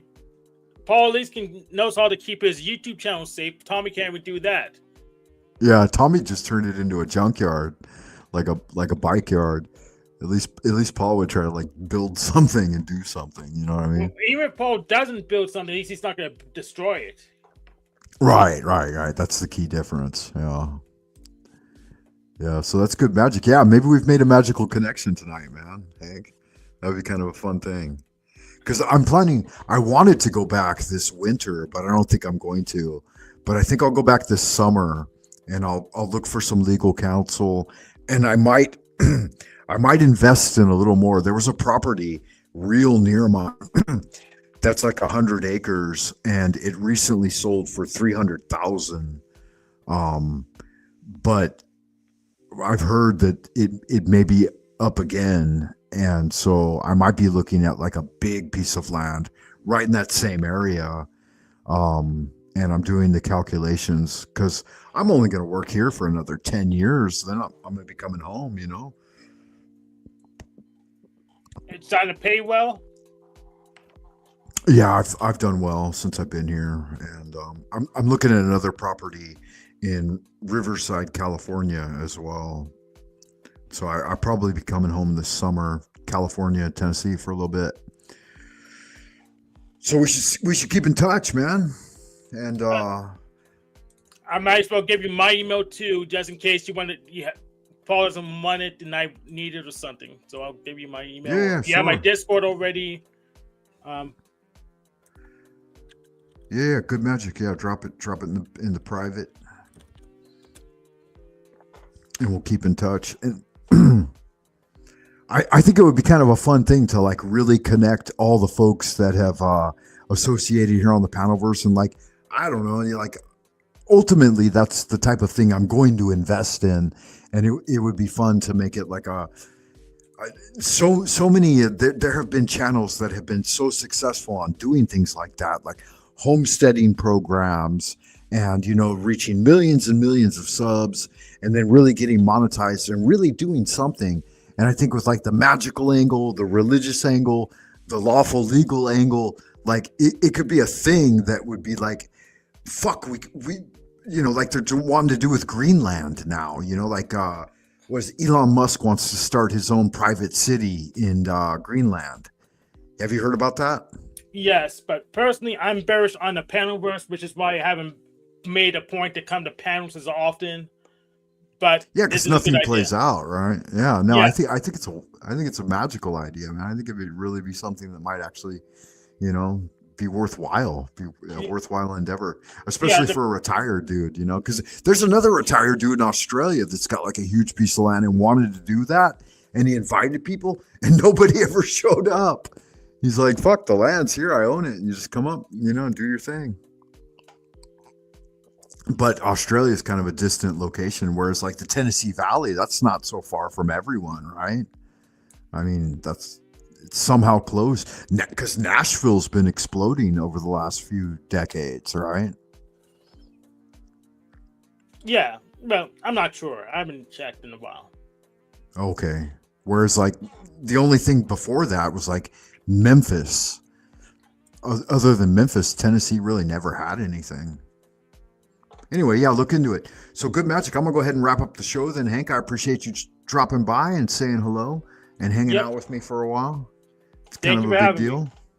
Yeah, much love to you, brother. And keep doing your thing. Keep doing your magic. That was Hank O'Flimia and Creek Mary. We also had Twilight on the first half of the show. It's kind of been a big deal for me, man. It's wow. That's much longer than I usually go. But it is what it is. We'll play a little bit of music for the people. See if we can pull up some of this Dweller of the Dark.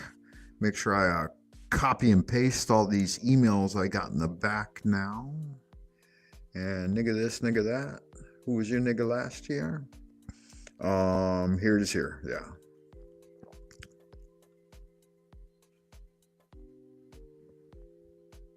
And then I'll come back on, guys, and I'll sign off with a prayer.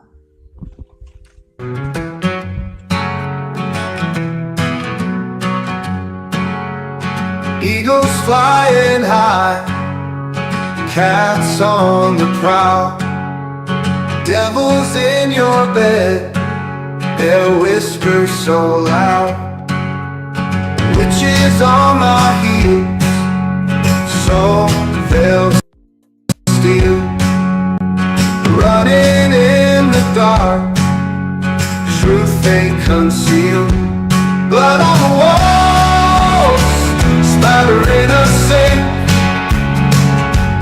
God can't help it then, no time to think. Hounds howl at night, shadows in the light, fear in every breath, eyes wide with fright. Cards dealt by fate, no way to escape. Threads getting tight, can't see the daylight. Blood on the walls, splattering a sink. God can't help the dead, no time to think.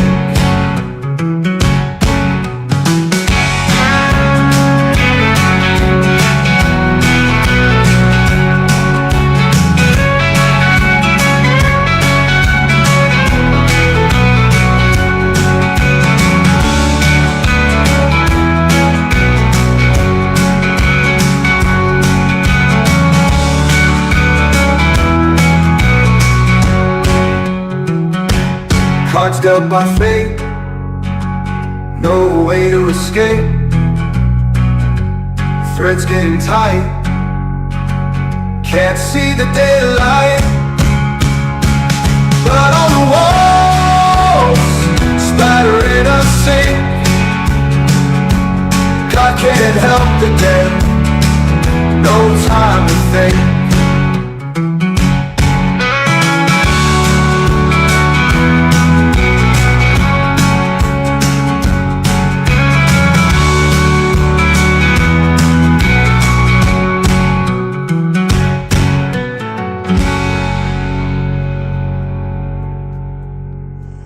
All right. That was Dweller of the Dark. That's going to be it for this evening, guys. I appreciate you stopping by. Good morning, good evening, good afternoon, wherever you are, whoever you are, whenever you receive this transmission. Keep doing good magic. Frank Monday for FM radio over here in Twilight Zone, Old Peking, Central Kingdom of the Celestial Dragon. Check me out on buymeacoffee.com/Frank Monday. Put a little something in the tip jar. Let me pull up the banner real quick for y'all good looking sexy people out in Happy Land. Keep doing good magic. Make sure you hit the like and subscribe, guys. That really helps out the channel, or that's what they say, right? And just keep on barking like Pavlov's dog. And until next time, carpe diem, ad astra prospera. I will see you in the abodes of the future. Memento mori, Wayfarer. Remember, we all have to pass beyond the veil at some point. But no time soon, right? Let's keep doing good magic. Bye for now.